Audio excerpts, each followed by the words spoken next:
What lies above and below our galaxy? Right now, at this very moment, you're sitting inside a cosmic ocean you can't see. This ocean doesn't contain water. It's made of superheated gas at temperatures exceeding 1 million degrees, hot enough to vaporize any planet instantly. This ocean, called the circumgalactic medium, surrounds the Milky Way in all directions, extending hundreds of thousands of light years above and below the flat disk of stars we call home. It contains more mass than all 200 billion stars in our galaxy combined. Yet it's so diffuse that we only discovered its existence in the past few decades. The sheer scale of the circumgalactic medium defies intuition. If you could somehow see this hot gas with your eyes, the Milky Way would appear completely different from the thin band of stars we observe in the night sky. Instead of a flat disk, you would see an enormous sphere of glowing plasma, hundreds of thousands of light years across, with the familiar stellar disk appearing as merely a thin bright line through the middle. The volume of space occupied by this hot halo is roughly 1,000 times larger than the volume occupied by the disk itself. Yet despite this enormous volume, the gas is extraordinarily tenuous, with densities averaging only about 1 particle per 1,000 cubic centimeters, far more rarefied than the best laboratory vacuums achievable on Earth, yet still containing more total mass than all the stars we can see. But the hot gas is just the beginning. Above and below the Milky Way's disk exists a realm of extreme phenomena that most people never learn about. There are clouds of hydrogen gas racing toward the galaxy at speeds exceeding 200 kilometers per second, destined to collide with our disk in millions of years. There are enormous bubbles of gamma-ray emission extending 25,000 light-years in each direction, remnants of a violent explosion that occurred just a few million years ago. There's a mysterious halo of dark matter that outweighs everything visible by a factor of 10, holding the entire galaxy together through gravity alone. The temperature of the circumgalactic medium varies dramatically with location and height above the disk, creating distinct zones with different physical properties. Near the disk, within about 3,000 light-years of the galactic plane, the gas is relatively cool by astronomical standards, with temperatures around 10,000 to 100,000 degrees. This warm ionized medium is heated primarily by ultraviolet radiation from hot stars and by shocks from stellar winds and supernova explosions. At these temperatures, the gas emits primarily in ultraviolet wavelengths, making it invisible to ground-based telescopes but detectable by space observatories like the Hubble Space Telescope and the Far Ultraviolet Spectroscopic Explorer. Farther from the disk, at heights of 10,000 to 100,000 light-years, the temperature rises dramatically to 1 million degrees or more, creating what astronomers call the hot halo or corona. At these extreme temperatures, electrons are stripped from atoms entirely, creating a fully ionized plasma that emits X-rays as electrons occasionally recombine with ions or as the hot gas radiates away energy. The origin of this million-degree gas has been debated for decades. Some of it likely comes from supernova explosions in the disk that heat gas and blast it into the halo. Some may be gas that has never cooled since falling into the galaxy's gravitational well, retaining the heat it gained from gravitational compression. And some may be recycled material gas that was previously ejected from the galaxy, spent millions of years cooling in intergalactic space, and is now falling back in to be reheated. Scientists didn't even know these structures existed until relatively recently. For most of human history, we thought the Milky Way was just the band of stars visible across the night sky. We had no idea that our galaxy extends far beyond what we can see, with vast invisible structures that dwarf the visible disk. The disk of stars, the part we think of as the Milky Way, is only about 1,000 light-years thick, but 100,000 light-years across. A cosmic pancake floating in an ocean of hot gas and dark matter. The story of how we discovered these hidden realms is one of technological innovation and scientific detective work. It required space telescopes that could detect X-rays and ultraviolet light, radio telescopes that could map hydrogen gas invisible to our eyes, and gamma-ray observatories that could see the highest energy photons in the universe. Each new telescope revealed another layer of the invisible galaxy, like peeling back the layers of an onion, to discover that what you thought was a simple object is actually far more complex. The first hints of the circumgalactic medium came from unexpected observations in the 1,950 seconds and 1,960 seconds. Astronomers studying the spectra of distant quasars noticed that light from these extremely distant objects was being absorbed at specific ultraviolet wavelengths, corresponding to ionized oxygen, carbon, and silicon.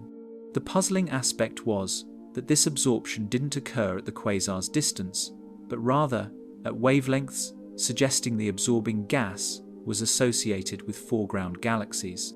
Initially dismissed as instrumental artifacts or misinterpretations, these absorption features were eventually recognized as signatures of hot, diffuse gas surrounding galaxies, the circumgalactic medium. The breakthrough came when observers realized they could use distant quasars as cosmic flashlights, their light passing through the extended gaseous halos of intervening galaxies and recording the imprint of that gas in absorption lines. This technique, now called quasar absorption spectroscopy, remains one of the primary methods for studying the circumgalactic medium, not just around the Milky Way, but around distant galaxies across cosmic time. These discoveries matter because they're changing our understanding of how galaxies work. The Milky Way isn't a static collection of stars. It's a dynamic, living system that breathes, eating gas from its surroundings and expelling hot winds into space. The structures above and below the disk are the evidence of this activity, the signatures of processes that have been shaping our galaxy for billions of years. Understanding them helps us understand not just the Milky Way, but galaxies throughout the universe. Drop it in the comments below where in the world you're watching from and what time it is there. Now prepare yourself for a journey into the hidden dimensions of our galaxy, where million-degree gas collides with infalling clouds, where dark matter creates invisible scaffolding holding everything together, and where the aftermath of ancient explosions still glows in gamma rays after millions of years. Smith Cloud, the 11,000 light-year comet hurtling toward us at 240 kilometers per second. The Smith Cloud's discovery in 1963 was almost accidental, a testament to how little we knew about the galactic halo at that time.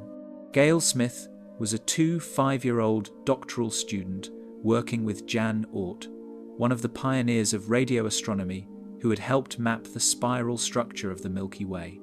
She was analyzing data from the Dwingeloo Radio Observatory in the Netherlands, looking at the distribution of neutral hydrogen across the sky using the 21 centimeter spectral line that hydrogen emits. Most of the hydrogen gas she observed showed velocities consistent with the orderly rotation of the galactic disk. Gas in the inner galaxy orbits faster than gas farther out, following a pattern that can be predicted from the galaxy's mass distribution. But this particular cloud stood out. Its velocity was completely wrong for any location in the rotating disk. Either it was much closer than it appeared and moving very fast, or it was at a significant height above the disk and falling toward it. Further observations over the following years confirmed the cloud's unusual nature. By the 1,980 seconds, radio surveys had mapped it in more detail, showing its elongated, comet-like morphology. The head of the cloud measured roughly 2,500 light-years across, while the tail stretched for 11,000 light-years behind it. The total hydrogen mass was estimated at approximately 1 to 2 million solar masses, though uncertainties in the distance made precise mass estimates difficult. The breakthrough in understanding the Smith Cloud came in the 2000s with a new generation of radio telescopes, and crucially, the Hubble Space Telescope's ability to measure the chemical composition of the cloud. In 2008, a team led by Felix Lochmann at the National Radio Astronomy Observatory used the Green Bank telescope and the Very Large Array to map the cloud's structure in unprecedented detail. They found that the head of the cloud is remarkably dense for halo gas, with hydrogen number densities reaching 100 to 200 atoms per cubic centimeter, roughly 10 times denser than typical high-velocity clouds. But the real revelation came from Hubble observations.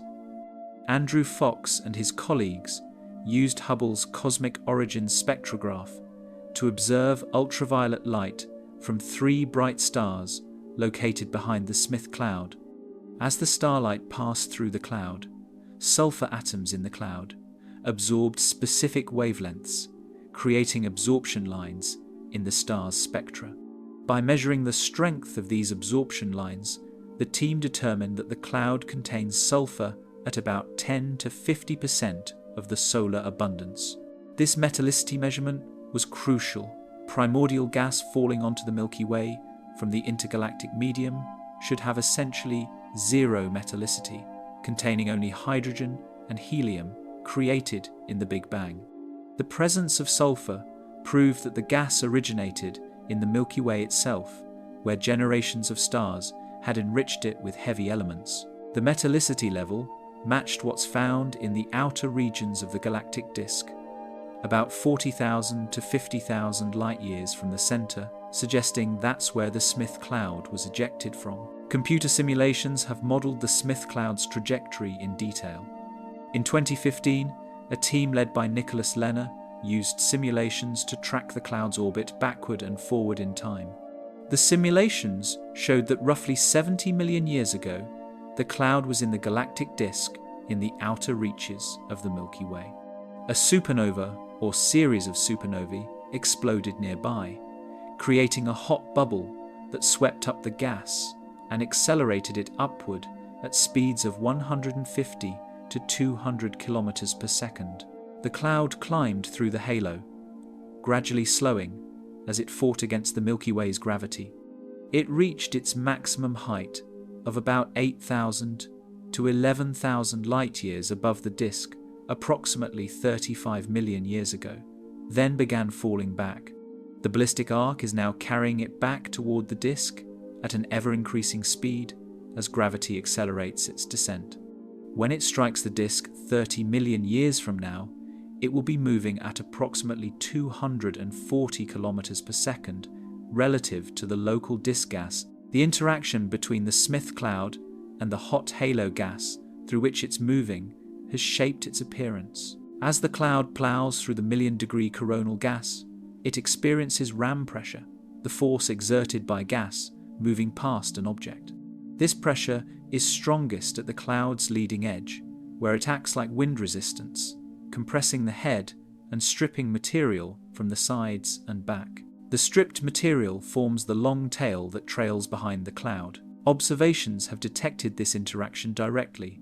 X-ray observations with the Chandra Observatory in 2011 revealed faint X-ray emissions surrounding the Smith cloud's head.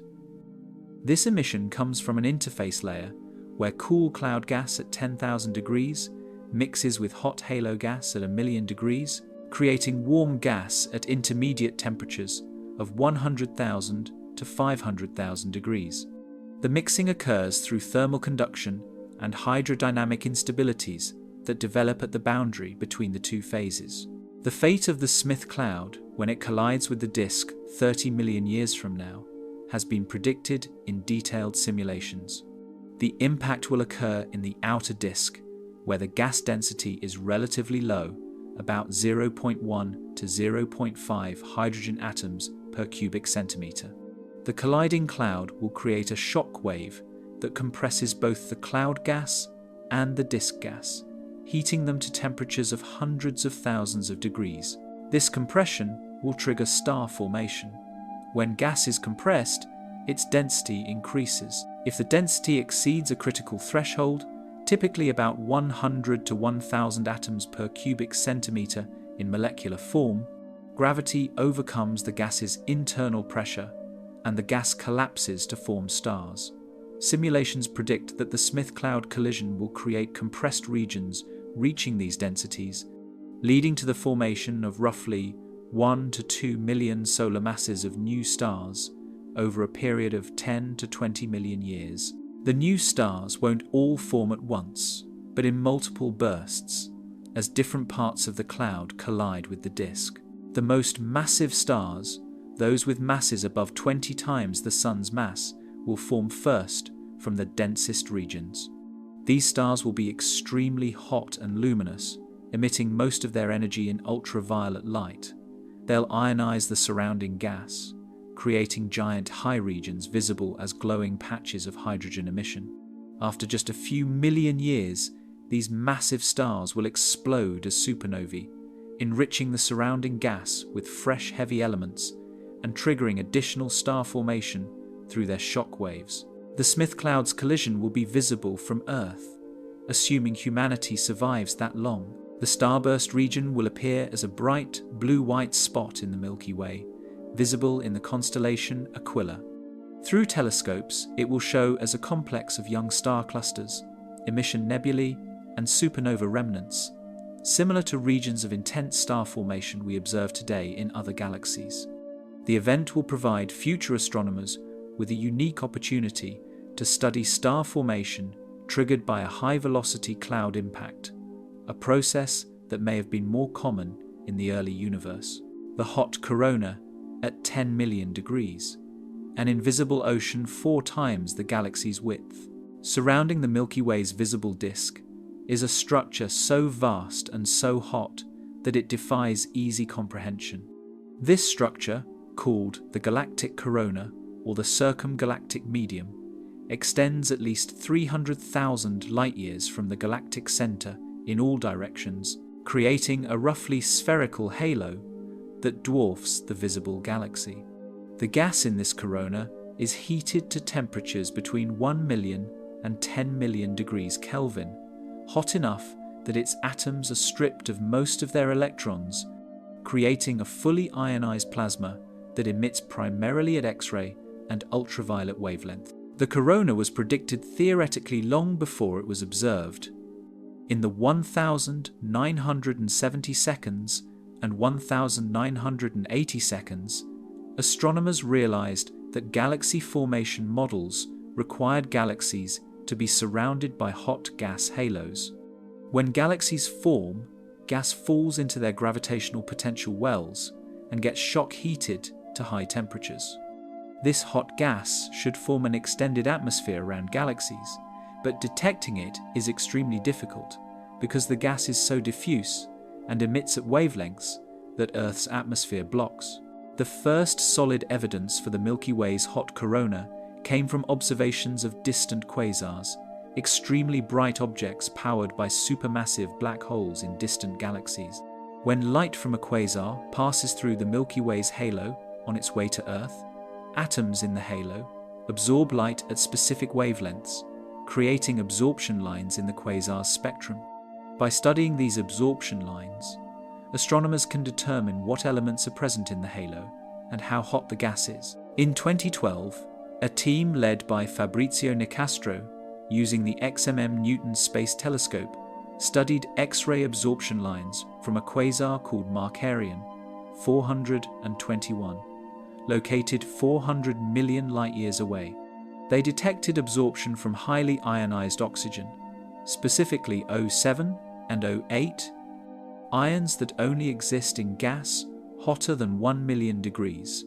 The amount of absorption indicated that the hot gas extended at least 200,000 light-years from the galactic center and had a total mass of roughly 100 billion solar masses, comparable to the mass of all stars in the disk. Subsequent observations using the Hubble Space Telescope and other ultraviolet observatories found absorption from highly ionized carbon, nitrogen, and silicon in the spectra of more distant quasars. These observations painted a consistent picture. The Milky Way is surrounded by a massive corona of hot ionized gas that contains a significant fraction of the galaxy's total baryonic matter, meaning normal matter made of protons and neutrons as opposed to dark matter. The total mass of the corona is still uncertain, with estimates ranging from 10 billion to over 100 billion solar masses, depending on how far it extends and how the density falls off with distance. But even the lower estimates are substantial. If the corona contains 30 to 50 billion solar masses of gas, it would account for much of the galaxy's missing baryons, ordinary matter that should exist based on the Big Bang's production of hydrogen and helium, but hasn't been observed in stars, cold gas, or dust. The temperature of the corona varies with position. Near the disk, temperatures are relatively modest, around 1 to 2 million degrees. But at larger distances, perhaps 100,000 to 300,000 light-years from the center, temperatures may reach 10 million degrees or higher. This temperature structure tells us about how the gas is heated. The leading theory proposes that supernova explosions and stellar winds from massive stars heat the gas, creating bubbles of hot plasma that expand and break out of the disk, injecting energy into the halo. The corona is not static. Observations show evidence for outflows and inflows. Hot gas is continuously being expelled from the disk by stellar feedback, the collective effect of supernovae, stellar winds, and radiation pressure from massive stars. At the same time, gas is falling into the disk from the halo, providing fresh fuel for star formation. This circulation creates a dynamic system where gas moves between the disk and the corona on timescales of hundreds of millions of years. One of the most important discoveries about the corona came from understanding its chemical composition. The gas is not pristine hydrogen and helium left over from the Big Bang.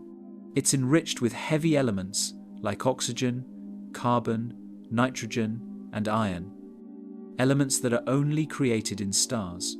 This means the gas in the corona has been processed through stars, expelled in supernova explosions, and mixed into the halo.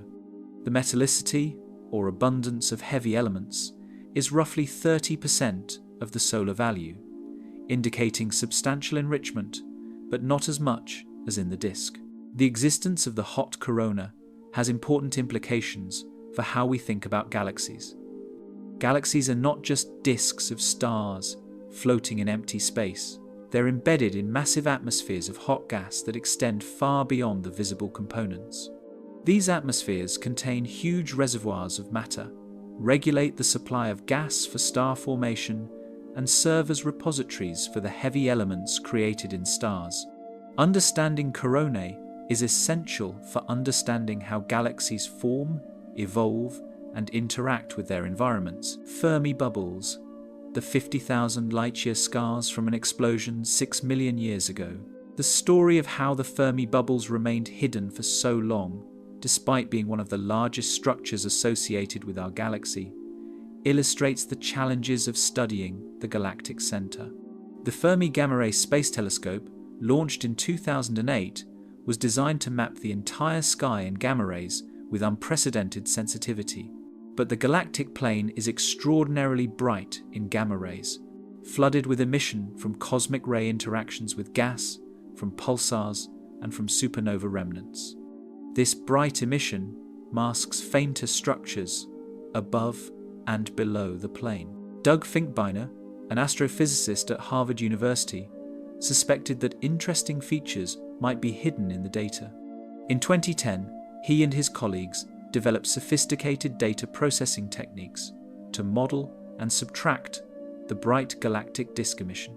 They used templates based on the distribution of dust and gas, since cosmic ray interactions should produce gamma rays proportional to gas density. When they subtracted these templates from the Fermi data, the residual image revealed something unexpected. Two enormous lobes extending symmetrically above and below the galactic center. The initial reaction to the discovery was skepticism. Could these structures be real, or were they artifacts of the data processing? To verify the detection, the team tried multiple independent analysis methods, using different background models and different ways of processing the data. All methods revealed the same structures, confirming they were real features in the gamma-ray sky. The Fermi collaboration officially announced the discovery in November 2010, publishing their findings in the Astrophysical Journal. The bubble's physical properties are extraordinary. They extend roughly 25,000 light-years above and below the galactic plane, reaching galactic latitudes of plus and minus 50 degrees. The northern and southern bubbles are remarkably symmetric, with nearly identical sizes, shapes, and gamma-ray luminosities. Each bubble has a roughly elliptical cross-section with the long axis perpendicular to the galactic plane. The edges are sharp, with gamma-ray intensity dropping by a factor of 3 to 10 over distances of only a few hundred light-years. The gamma-ray spectrum of the bubbles is hard, meaning it contains relatively more high-energy photons than low-energy ones. The spectrum follows a power law, where the number of photons decreases with energy, as energy to the negative 2.1 or so. This spectrum doesn't match what's expected from pion production by cosmic ray protons hitting gas. Instead, it matches inverse Compton scattering, where high-energy electrons collide with lower-energy photons and boost them to gamma-ray energies. The electrons must have energies of hundreds of billions to trillions of electron volts to produce the observed gamma rays through inverse Compton scattering. These energies are far too high for the electrons to be thermal particles from hot gas. They must be cosmic ray electrons, accelerated to these extreme energies by some mechanism. The most likely acceleration site is the galactic center, where either an AGN outburst or intense star formation provided the energy to accelerate particles.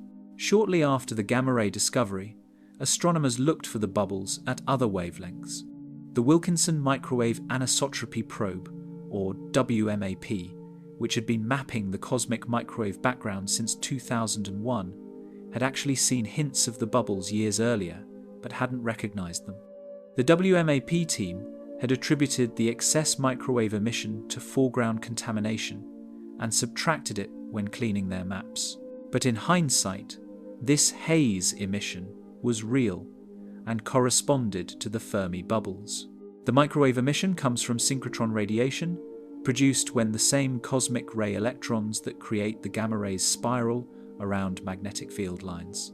By combining the gamma ray and microwave observations, astronomers could constrain both the electron energies and the magnetic field strength in the bubbles.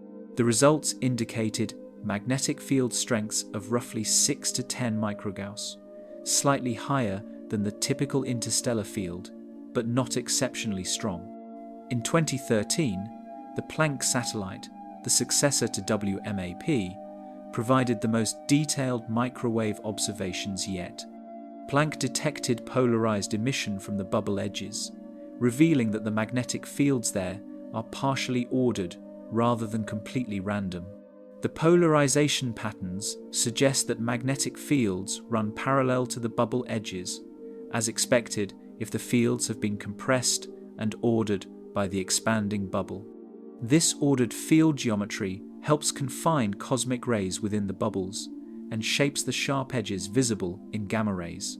The most detailed insights into the bubble's structure came from X-ray observations. The ROSAT satellite, which operated in the 1990 seconds, had actually detected X-ray emission from the region that would later be identified as the Fermi bubbles, but the connection wasn't made until after the gamma-ray discovery. The X-ray emission was attributed to the soft X-ray background, diffuse emission filling much of the sky, but reanalysis showed that much of this emission was associated with the bubbles. In 2020, the E-Rosetta X-ray telescope, aboard the Russian-German Spectre RG spacecraft, conducted the first all-sky X-ray survey with sensitivity and energy coverage ideal for studying the bubbles. The E-Rosetta observations revealed the bubbles in stunning detail. The X-rays show a more complex structure than the gamma rays, with the bubbles having luminous edges where the X-ray intensity is highest. This emission comes from shock-heated gas at the boundary between the expanding bubble and the surrounding halo. The X-ray spectra provided crucial information about the gas temperature, density, and chemical composition. The temperature in the bubble interiors is roughly 3 to 4 million degrees Kelvin, hotter than the surrounding halo gas, which is at 1 to 2 million degrees. The density is similar to, or slightly lower than the ambient halo, indicating that the bubbles are not evacuated voids but are filled with gas. The chemical composition shows enrichment in heavy elements, with abundances about 0.3 to 1 times solar, proving that the gas contains material from the galactic disk. The sharp edges of the bubbles correspond to shock fronts where the expanding bubble gas slams into the slower-moving halo gas. The shocks heat both the bubble gas and the swept-up halo gas to high temperatures, creating the bright X-ray edges. The shock velocities, measured from the temperature jumps and density increases across the shocks, are roughly 300 to 400 kilometers per second. These velocities are consistent with the estimated age of the bubbles and their size, suggesting the expansion is now slowing as the bubbles encounter increasing resistance from the halo. Inside the bubbles, the gas shows evidence for ongoing turbulence and mixing. X-ray images reveal filaments, loops, and knots of brighter emission, suggesting that the bubble interiors are not smooth but contain complex structure. This structure may result from instabilities that develop as the hot bubble gas expands, from mixing with cooler gas entrained from the disk, or from continuing energy injection from the galactic center. The question of what created the Fermi bubbles remains one of the most active areas of research.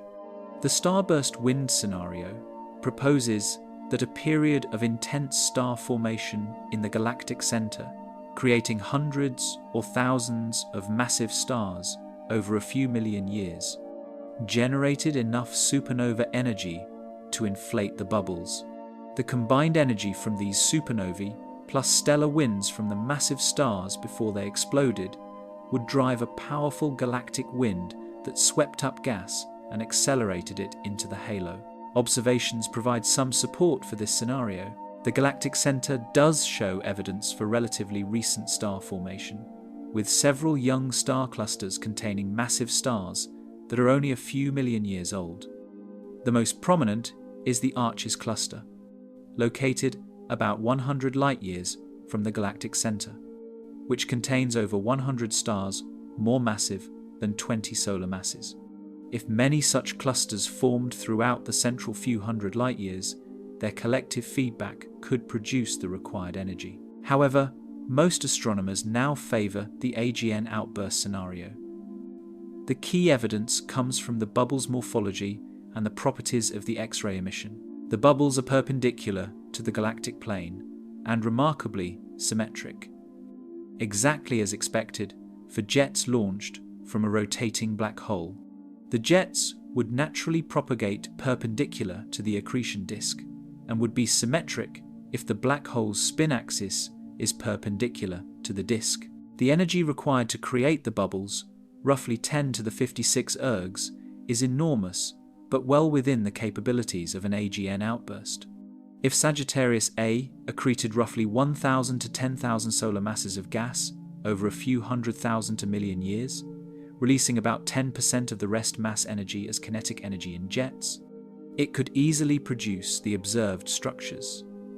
For comparison, Sagittarius A's current mass is about 4 million solar masses, so accreting 1,000 to 10,000 solar masses would increase its mass by only 0.025 to 0.25%, a negligible change. Evidence for past activity from Sagittarius A comes from several sources. In 2013, observations with the Suzaku X-ray satellite found X-ray echoes from molecular clouds near the galactic center. These clouds are glowing in X-rays from illumination by the black hole roughly 100 to 400 years ago, when it was much brighter than today. While this flare was much smaller and more recent, than the outburst that created the Fermi bubbles, it demonstrates that Sagittarius A can vary dramatically in brightness. The timing of the Fermi bubbles formation has been estimated from multiple methods. The most direct approach uses the bubble's size and expansion velocity. If the bubbles have reached 25,000 light-years above the plane and are expanding at 900 to 1,000 kilometers per second, the expansion time is roughly 25,000 light-years divided by 1,000 kilometers per second, which works out to about 25 million years. However, the bubbles were likely expanding faster initially and have slowed over time, so the true age is probably somewhat less, perhaps 6 to 10 million years. Dark matter halo, the invisible cage holding 90% of the galaxy's mass. The realization that galaxies are dominated by dark matter was one of the most profound discoveries in 20th century astronomy, fundamentally changing our understanding of the universe's composition and evolution. For the Milky Way, the evidence accumulated gradually over decades, with each new observation reinforcing the conclusion that most of our galaxy's mass is invisible. The rotation curve of the Milky Way was the first and most compelling evidence. In the 1,970 seconds, astronomers measured the orbital velocities of gas clouds and stars at various distances from the galactic center using radio observations of 21 centimeter emission and optical spectroscopy.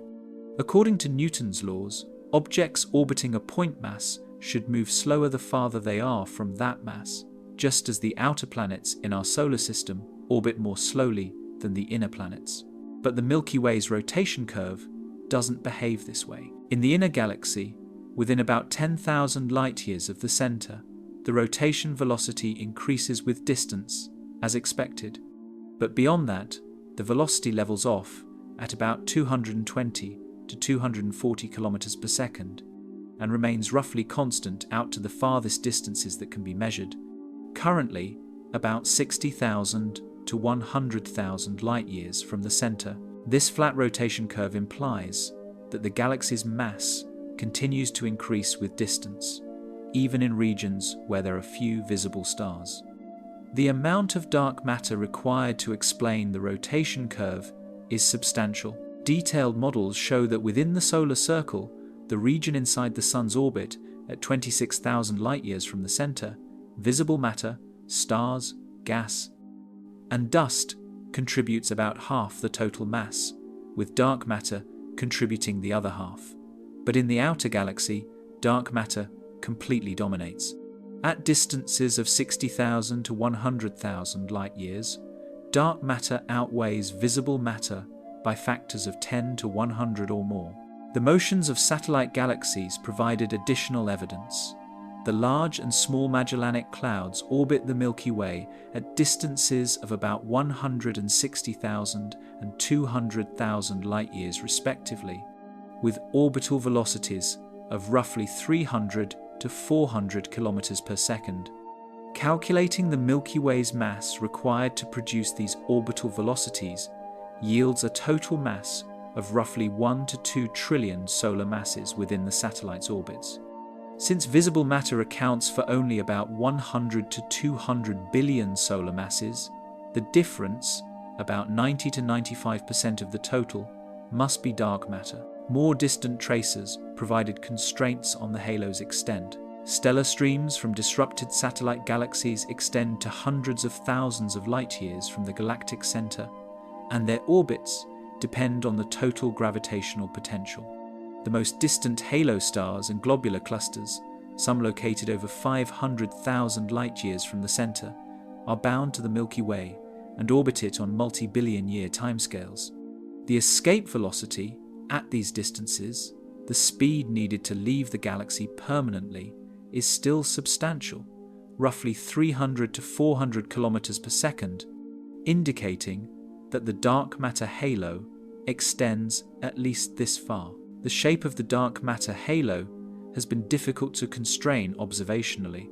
Early models assumed spherical symmetry for simplicity, but simulations of galaxy formation predict that dark matter halos should be somewhat flattened or triaxial, with 3 different axis lengths. Determining the actual shape requires 3-dimensional mapping of the gravitational potential, which is challenging because we observe the galaxy from inside it. Several methods have been used to constrain the halo shape. One approach uses the vertical motions of stars in the disk. Stars oscillate up and down through the galactic plane like a weight bouncing on a spring, with the oscillation frequency depending on the gravitational restoring force perpendicular to the plane. By measuring these oscillations for many stars, astronomers can map the vertical gravitational field and infer the halo's contribution. Another approach uses stellar streams. If the halo were strongly flattened, streams orbiting in different planes would experience different gravitational forces and would have different properties. Observations of multiple streams, including Sagittarius, Orphan, and others, show that streams in different planes have similar properties, suggesting the halo is not very flattened. The current best estimates indicate axis ratios within about 10 to 20% of unity, meaning the halo is roughly spherical or only slightly elliptical. The dark matter halo is not perfectly smooth, but contains substructure in the form of dark matter subhalos.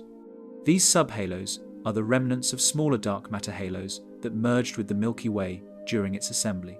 Simulations predict that a galaxy like the Milky Way should contain hundreds to thousands of subhalos with masses ranging from millions to billions of solar masses. Some of these subhalos contain stars and are visible as satellite galaxies or stellar streams. But simulations predict that many subhalos are completely dark, containing only dark matter with no stars or gas. Detecting these dark subhalos is extremely difficult because they emit no light. The main detection method involves looking for gravitational perturbations they produce on stellar streams or on the distribution of satellite galaxies. In recent years, evidence for dark subhalos has begun to emerge. Observations of the GD-1 stellar stream with the Gaia telescope revealed a gap and a spur, features consistent with a gravitational encounter with a dark subhalo with a mass of roughly 1 to 10 million solar masses. If confirmed, this would be the first detection of a purely dark subhalo in the Milky Way. Several other streams show similar features that may also indicate subhalo interactions. The density profile of the dark matter halo, how density varies with distance from the center, has important implications for dark matter detection experiments and for understanding galaxy formation. Simulations consistently predict that halos should have cusps, meaning the density increases steeply toward the center, following something close to the Navarro-Frank White or NFW profile. But observations of some dwarf galaxies suggest they have cores, regions of constant density in their centers, contradicting NFW predictions. For the Milky Way, determining the central density profile is challenging because the center is dominated by the supermassive black hole and the dense stellar bulge, making it difficult to isolate the dark matter contribution. Current observations are consistent with either a cusp or a modest core, but cannot definitively distinguish between them. Higher precision measurements of stellar velocities in the inner few thousand light-years may eventually resolve this question. The local dark matter density at the Sun's position, about 26,000 light-years from the galactic center, has been measured using several techniques. One method uses the vertical motions of stars near the Sun to infer the total gravitational potential perpendicular to the galactic plane, then subtracts the contribution from visible matter to get the dark matter contribution. Another method uses the velocities of halo stars passing through the solar neighborhood, which depend on the local escape velocity and thus on the local dark matter density. These measurements converge on a local dark matter density of roughly 0.3 to 0.4 GeV per cubic centimeter, equivalent to about 0.01 solar masses per cubic light year or 10 to the minus 24 grams per cubic centimeter. While this seems incredibly diffuse, far more tenuous than the best vacuum we can create on Earth, it has important practical implications for dark matter detection experiments, which depend on dark matter particles passing through their detectors. The stellar halo. 10 billion ancient suns scattered in a spherical cloud. The stellar halo represents the most visible component of the galaxy's halo, the only part we can observe directly through telescopes detecting starlight, rather than relying on indirect methods like absorption spectroscopy or gravitational effects. Despite being visible, the stellar halo remained largely unstudied until relatively recently because its stars are so sparse and faint that detecting and characterizing them requires surveying vast areas of sky to substantial depths. The first systematic studies of halo stars began in the 1950 seconds and 1960 seconds with Nancy Roman's pioneering work identifying high-velocity stars in the solar neighborhood. Roman, who would later become known as the Mother of Hubble for her role in planning the Hubble Space Telescope, realized that some nearby stars had unusually large velocities relative to the Sunday. These high-velocity stars were moving through the solar neighborhood on nearly radial orbits, plunging toward the galactic center and then back out, rather than following the orderly circular orbits of disk stars. Roman's work established that these high-velocity stars were chemically distinct from disk stars with much lower metallicities. The most metal-poor stars she studied had iron abundances of 0.01 to 0.001 times the Sun's value, indicating they formed from gas that had been enriched by only one or a few generations of stars. This low metallicity, combined with their unusual kinematics, suggested they belonged to a population distinct from the disk, what we now call the stellar halo. The true scale of the stellar halo became apparent with wide-field photometric surveys in the 1990 seconds and 2000s. The Sloan Digital Sky Survey, which began observing in 2000, systematically mapped a quarter of the sky in 5 optical filters, detecting over 100 million stars. By identifying stars with colors and brightnesses characteristic of old, metal-poor populations and measuring their distances using main sequence fitting or other techniques, SDSS revealed the three-dimensional structure of the stellar halo. The results showed that the halo extends to at least 150,000 light-years from the galactic center and possibly much farther. The density of stars falls off rapidly with distance, following approximately a power law where density decreases as distance to the -3 to -4. Near the Sun, at 26,000 light-years from the center, halo stars are rare, numbering only about 1 per 1,000 cubic light-years compared to about 0.1 stars per cubic light-year for disk stars. But in the outer halo, where the disk is absent, halo stars dominate. The discovery of stellar streams revolutionized understanding of the stellar halo's formation. The Sagittarius Stream, discovered in 1994 by Ibata, Gilmore and Irwin, showed that the halo is being actively built through ongoing accretion of satellite galaxies. The stream wraps completely around the Milky Way, with stars from the Sagittarius dwarf spread along its orbit. SDSS and subsequent surveys found dozens more streams, each marking the death of a satellite galaxy or globular cluster. The realization that streams are common led to a new picture of halo formation. Rather than forming monolithically when the galaxy first collapsed, the halo built up gradually over billions of years through mergers with satellite galaxies. Each satellite contributed stars to the halo, with the stars dispersed along the satellite's orbit as tidal forces tore it apart. Over time, these streams phase mix, with stars spreading around their orbits until the stream becomes a more smoothly distributed component of the halo. Chemical abundance patterns in halo stars provide crucial information about their birth environments. Different satellites have different chemical evolution histories depending on their mass, star formation history, and whether they retained their gas or had it stripped away. By measuring abundances of multiple elements in individual halo stars, astronomers can identify groups of stars that likely originated in the same satellite galaxy. The most distinctive abundance patterns involve alpha elements like oxygen, magnesium, and silicon relative to iron. Alpha elements are produced primarily in core collapse supernovae from massive stars, which explode within tens of millions of years of star formation. Iron is produced in both core collapse supernovae and in type Ia supernovae from white dwarfs, which explode hundreds of millions to billions of years after star formation. The ratio of alpha elements to iron thus depends on the timescale of star formation. Rapid bursts produce alpha-enhanced stars, while extended star formation produces stars with solar-like ratios. Many halo stars show alpha enhancement with alpha to iron ratios 0.2 to 0.4 dex higher than solar. This enhancement indicates they form during brief bursts of star formation in low-mass satellites, where star formation was quickly quenched by supernova feedback or by tidal stripping of the satellite's gas.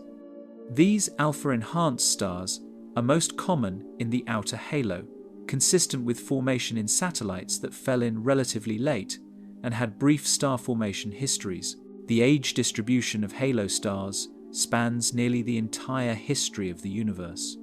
The oldest halo stars, with ages of 13 to 13.5 billion years, formed when the universe was only a few 100 million years old, during or shortly after the first generation of stars in the universe. These ancient stars preserve information about the chemical composition of the early universe and about the first episodes of star formation. Measuring ages of individual halo stars is challenging because it requires precise measurements of their luminosities, temperatures, and chemical compositions, combined with comparison to detailed stellar evolution models. The most reliable ages come from main sequence turn-off stars, stars that are just exhausting their core hydrogen and beginning to evolve off the main sequence.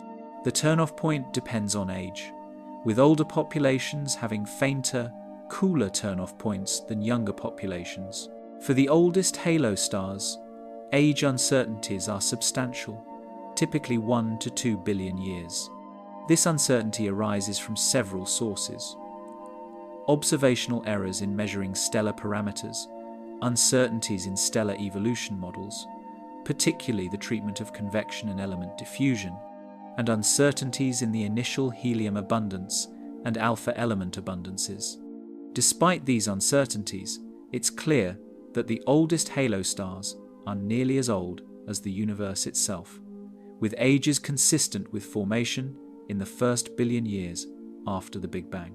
The kinematics of halo stars show remarkable complexity. Rather than forming a single, dynamically relaxed population with smooth velocity distributions, halo stars show substructure in velocity space. The Gaia spacecraft's precise, proper motion measurements have revealed multiple kinematic groups, each consisting of stars moving together through space with similar velocities. The most prominent kinematic structure is associated with the Gaia-Enceladus sausage merger, discussed earlier. But many other structures have been identified, each presumably associated with a different satellite galaxy that was absorbed by the Milky Way. Some of these structures are associated with known stellar streams, providing a direct connection between streams and kinematic substructure. Others have no obvious stream counterpart, either because the streams have completely phase-mixed or because they're too faint to detect in current surveys. The total stellar mass of the halo remains uncertain, with estimates ranging from 1 billion to 10 billion solar masses, depending on how far the halo extends and how density falls off with distance. The uncertainty arises primarily from the difficulty of detecting faint halo stars at large distances and from uncertainties in modeling the density profile. Future surveys reaching deeper and covering more sky will reduce these uncertainties and provide more reliable estimates of the halo's total mass. High-velocity clouds, 400 gas clouds plunging toward the disk at breakneck speeds. The discovery of high-velocity clouds represented one of the first indications that the space around our galaxy is not empty, but filled with gas, moving in unexpected ways. The story begins in 1963, the same year Gail Smith discovered her namesake cloud, when Dutch astronomer Jan Oort published a paper describing clouds of neutral hydrogen with anomalous velocities. Oort had been studying 21 centimeter radio data and noticed that some hydrogen emissions couldn't be explained by the orderly rotation of the galactic disk. Traditional velocity structure in the Milky Way follows a predictable pattern. Gas in the disk orbits the galactic center at speeds determined by the galaxy's rotation curve, with gas closer to the center orbiting faster than gas farther out. When we observe this gas from Earth, its velocity relative to us depends on its location and the sun's motion through the galaxy. Astronomers can calculate the expected velocity for gas at any position using models of galactic rotation. High-velocity clouds deviate from these expectations by more than 70 to 100 kilometers per second. This threshold isn't arbitrary. It represents the typical uncertainty in modeling galactic rotation and the sun's motion. Deviations larger than this indicate that the gas isn't participating in normal disk rotation and must be either falling into the galaxy, being expelled from it, or orbiting on unusual trajectories through the halo. The population of HVCs grew dramatically as radio surveys improved. By the 1980 seconds, surveys had identified hundreds of distinct clouds scattered across the sky, particularly concentrated at high galactic latitudes, far from the galactic plane where confusion with disk gas is minimal. These clouds varied enormously in size, mass, and velocity. The smallest contained only thousands of solar masses of hydrogen and spanned tens of light years, while the largest contained millions of solar masses and extended thousands of light years. Naming conventions for HVCs reflect their discovery history. Large complexes received names like Complex C, Complex A, and the Magellanic Stream, based on their positions or properties. Smaller clouds received designations based on their coordinates or survey catalogue numbers. As surveys improved, the population fragmented into a hierarchy of structures. Large complexes containing smaller cores, with the cores sometimes containing even smaller condensations. The distances to HVCs remained uncertain for decades, severely limiting our understanding of their properties. Radio observations measure velocity but not distance. Without distance measurements, astronomers couldn't determine whether a cloud was small and nearby or large and distant, and they couldn't calculate its true mass or trajectory through the halo. Several techniques eventually provided distance estimates. The most direct method uses absorption line spectroscopy. If a cloud lies between Earth and a background star, the cloud's gas absorbs light from the star at specific wavelengths, creating absorption lines in the star's spectrum. By measuring which stars show absorption and which don't, astronomers can bracket the cloud's distance. If a star at 5,000 light-years shows absorption, but a star at 3,000 light-years doesn't, the cloud must be between 3,000 and 5,000 light-years away. This technique was applied to Complex C in the 2000s, using observations from the Hubble Space Telescope and ground-based observatories. By observing dozens of stars at various distances and measuring which showed absorption from Complex C gas, astronomers determined that the complex is located about 10,000 to 15,000 light-years from the Sun, at a height of roughly 6,000 to 10,000 light-years above the galactic plane. This confirmed that Complex C is indeed in the halo, not a structure in the nearby disk. With distance measurements, the true properties of HVCs became clear. Complex C has a mass of roughly 3 to 6 million solar masses, making it one of the most massive HVCs. Its velocity of 140 kilometers per second toward the disk will cause it to collide with the galactic plane in about 30 to 50 million years. The impact site will be in the outer disk, about 35,000 to 45,000 light-years from the galactic center, and the collision will trigger star formations similar to the Smith cloud impact. The metallicity measurements transformed understanding of HVC origins. Before these measurements, two competing theories dominated.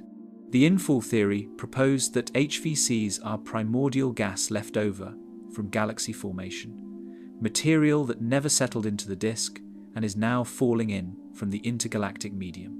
The fountain theory proposed that HVCs are recycled disk gas, material expelled into the halo by supernovae and stellar winds that is now falling back. The metallicity data showed that both theories are partially correct. Some HVCs have very low metallicity, 0.1 times solar or less, consistent with primordial or minimally enriched material. These clouds may represent fresh gas falling onto the galaxy for the first time, gas that could fuel future star formation without having been processed through previous stellar generations. Other HVCs have intermediate metallicities of 0.2 to 0.5 times solar, suggesting they're a mixture of primordial and recycled material, or that they originated in regions of the outer disk where metallicity is lower than near the Sunday. The most metal-rich HVCs, with metallicities approaching solar values, clearly originated in the inner disk and are being expelled by galactic winds. These clouds are often associated with regions of active star formation and show evidence for recent enrichment by supernovae. They represent the outflow phase of the galactic fountain, gas being actively ejected into the halo where it will eventually cool and fall back. Magnetic fields, invisible lines of force threading the galactic void. Understanding the magnetic field structure of the Milky Way's halo requires piecing together evidence from multiple observational techniques, each sensitive to different aspects of the field. The challenge arises because magnetic fields are invisible. We can only detect them through their effects on matter and radiation. In the halo, where densities are low and direct observations are difficult, this makes magnetic field studies particularly challenging. The fundamental physics of magnetic field detection relies on the interaction between electromagnetic radiation and magnetized plasma.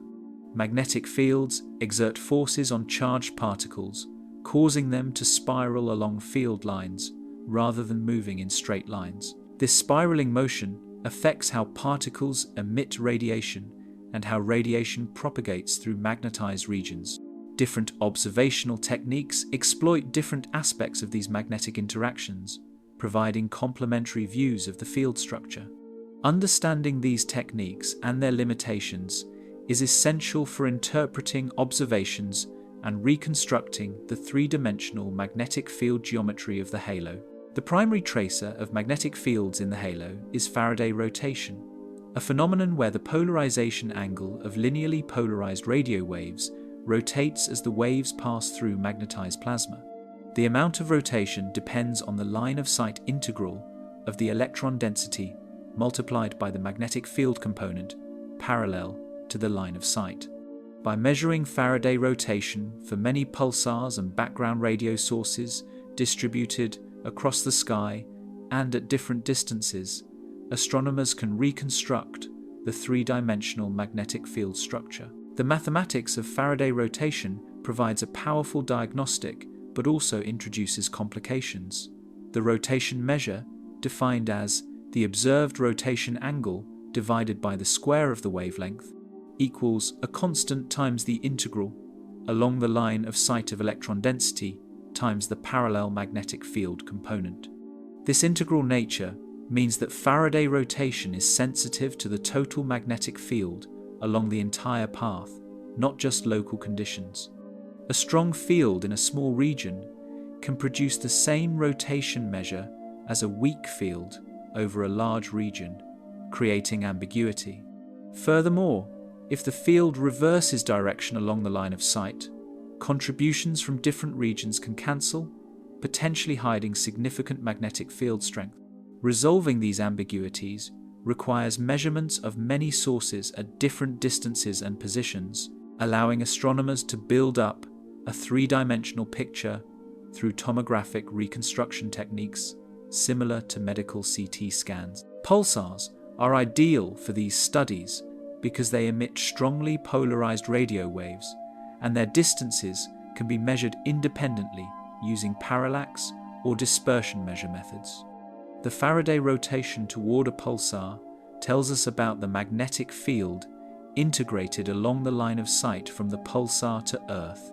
By comparing pulsars at different distances in similar directions, we can determine how the field varies with distance from the Sunday.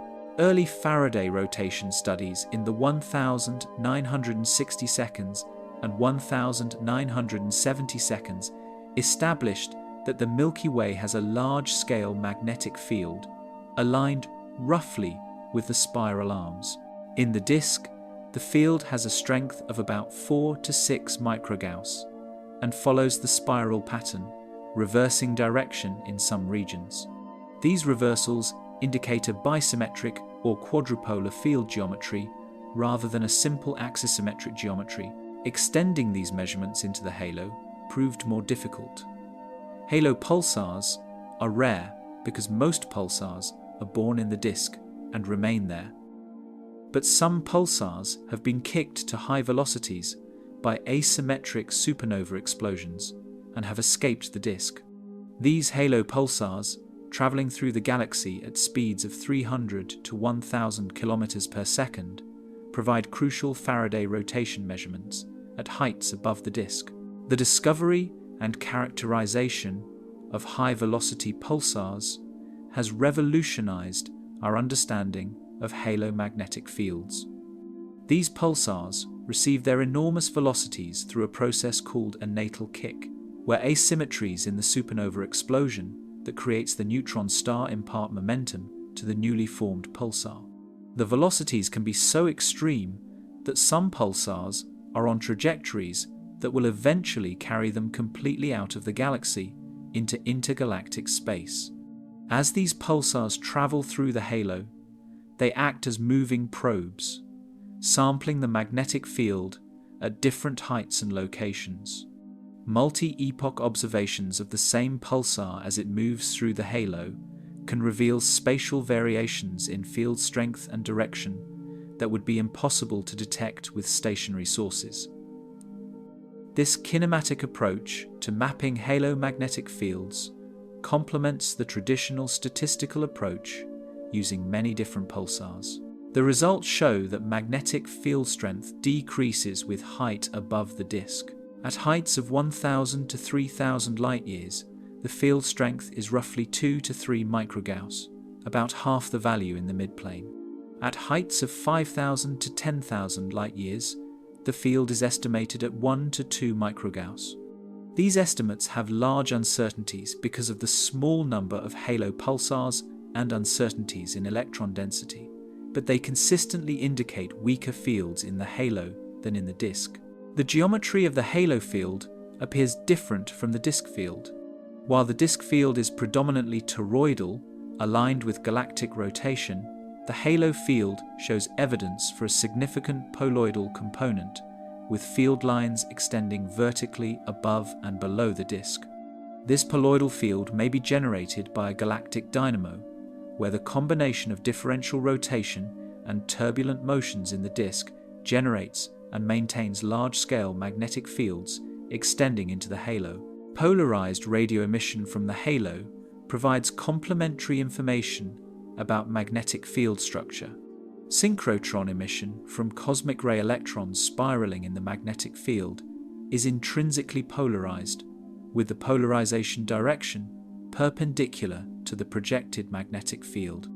By mapping the intensity and polarization of diffuse radio emission, astronomers can infer the magnetic field direction and, with additional assumptions, estimate the field's strength. The relationship between synchrotron emission intensity, magnetic field strength, and cosmic ray electron density involves several assumptions that introduce systematic uncertainties.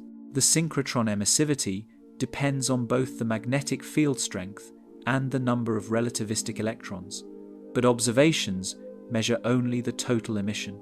To separate these contributions and determine the field strength, astronomers must assume a particular relationship between field strength and electron density, typically based on the assumption of equipartition that the energy density in magnetic fields roughly equals the energy density in cosmic rays. While this assumption is theoretically motivated and observationally supported in many contexts, deviations from equipartition could lead to errors in inferred field strengths by factors of 2 or more. Nevertheless, synchrotron polarization data provides invaluable information about field geometry that cannot be obtained through Faraday rotation alone. The WMAP and Planck satellites detected polarized microwave emission from the halo associated with the Fermi bubbles. The polarization maps show that magnetic fields in the bubbles are partially ordered, running parallel to the bubble edges. This ordering likely results from compression of the field as the bubble expanded, sweeping up and organizing initially tangled field lines. The field strength in the bubbles is estimated at 6 to 10 microgauss, slightly stronger than in the surrounding halo, consistent with compression. The origin of galactic magnetic fields remains an open question in astrophysics. 2 main scenarios are debated. The primordial scenario proposes that weak magnetic fields existed in the early universe and were amplified as galaxies formed through compression and turbulent motions. The dynamo scenario proposes that magnetic fields are continuously generated by dynamo action, where the motion of electrically conducting gas generates and maintains fields against dissipation. For the Milky Way, the dynamo scenario is favored.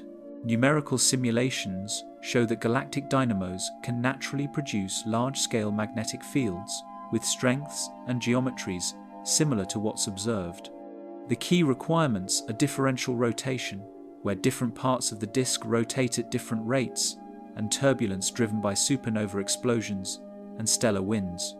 The combination of these processes can amplify weak seed fields exponentially, reaching observed strengths within 1 billion years or less.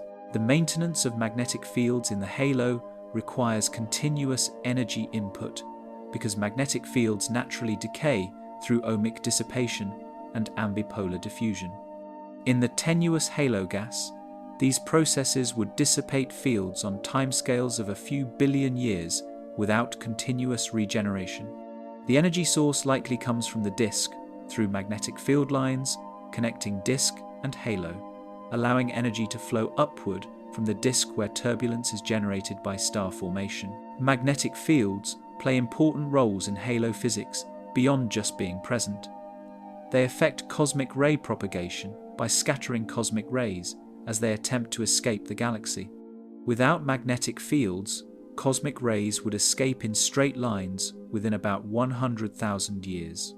With magnetic fields, cosmic rays are confined for millions of years, allowing time for them to interact with gas and produce the observed secondary particles and gamma rays. Magnetic fields also affect the structure and evolution of the hot corona. The field provides additional pressure support, preventing gas from collapsing as quickly as it would under gravity alone. Magnetic fields can also channel gas flows, creating filamentary structures and affecting how matter circulates between disk and halo. Simulations including magnetic fields show more complex three-dimensional structures than simulations without fields. The interaction between magnetic fields and galactic fountains is particularly interesting. Hot gas expelled from the disk carries magnetic field lines with it, dragging the field into the halo.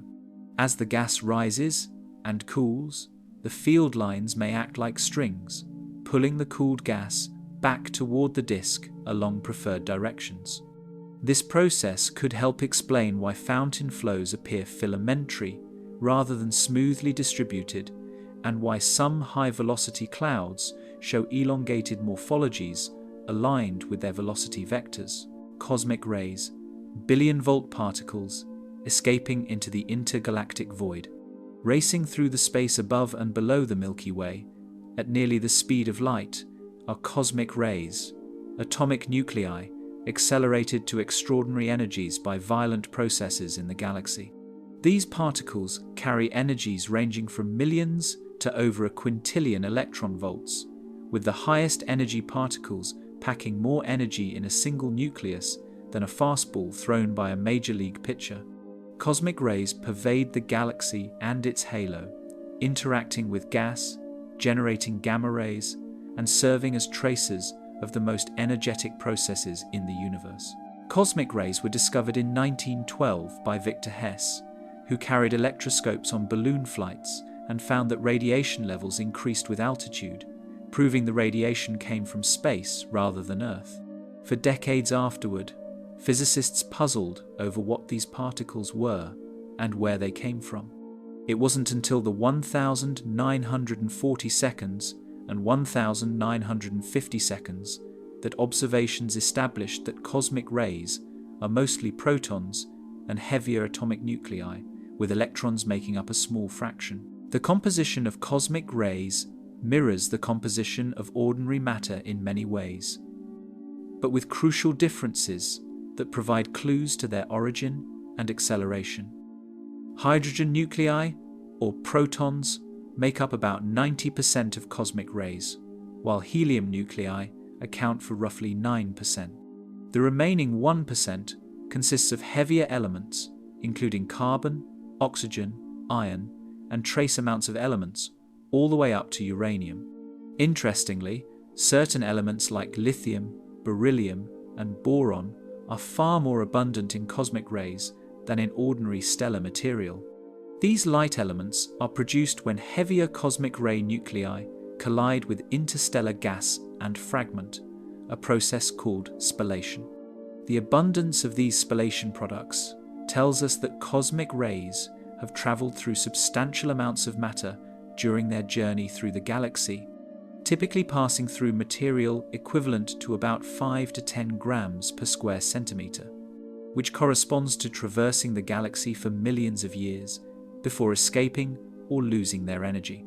The spectrum of cosmic rays, the distribution of particle energies, follows a power law where the number of particles decreases rapidly with increasing energy. For every particle with energy 10 electron volts, there are about 100 with energy 1 electron volt and 10,000 with energy 0.1 electron volts. This power law spectrum extends over many orders of magnitude, from energies below 1 billion electron volts up to the highest observed energies of over 10 to the 20 electron volts, suggesting a common acceleration mechanism operates over this entire range. The primary acceleration mechanism is thought to be diffusive shock acceleration in supernova remnant.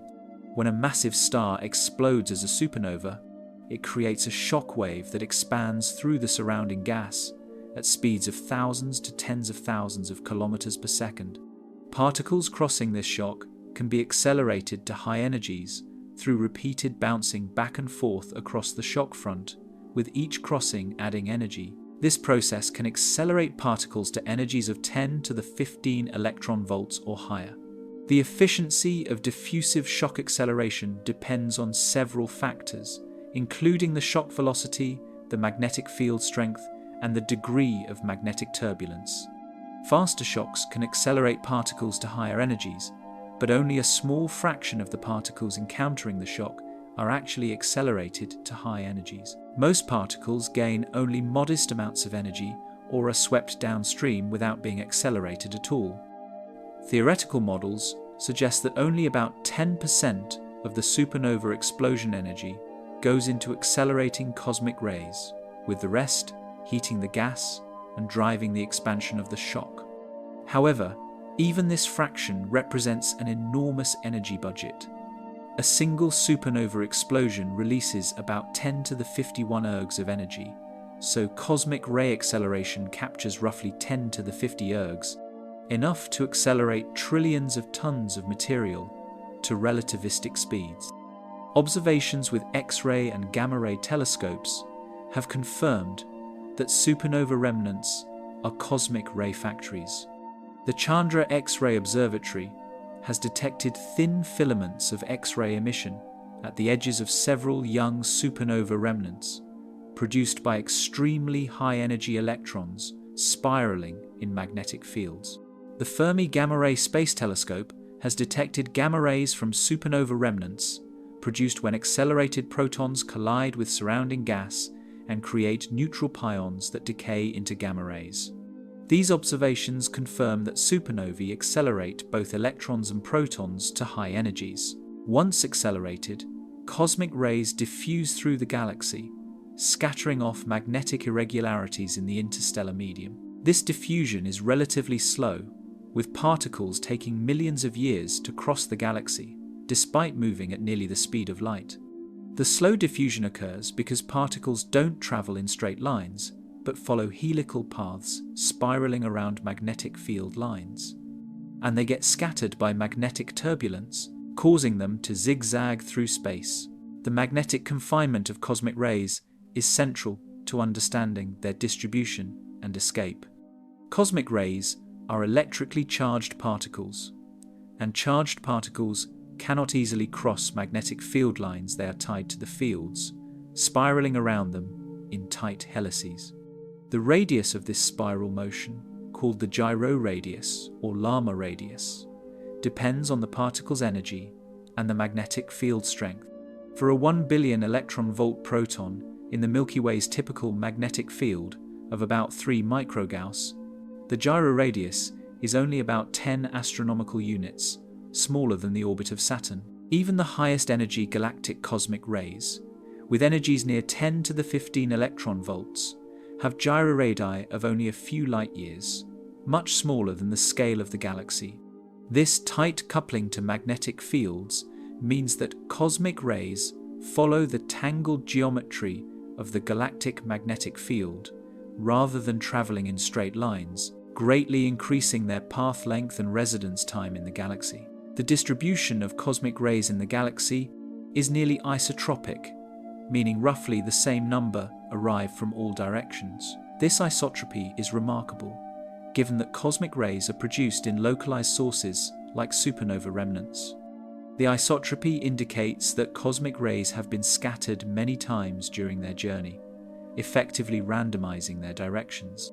The slight anisotropy that does exist, less than 1%, provides information about the large-scale structure of the cosmic ray distribution and the direction of the nearest strong sources. As cosmic rays diffuse through the galaxy, some escape into intergalactic space. Escape is easier from the halo than from the disk, because the halo has lower gas densities, weaker magnetic fields, and larger spacing between scattering centers.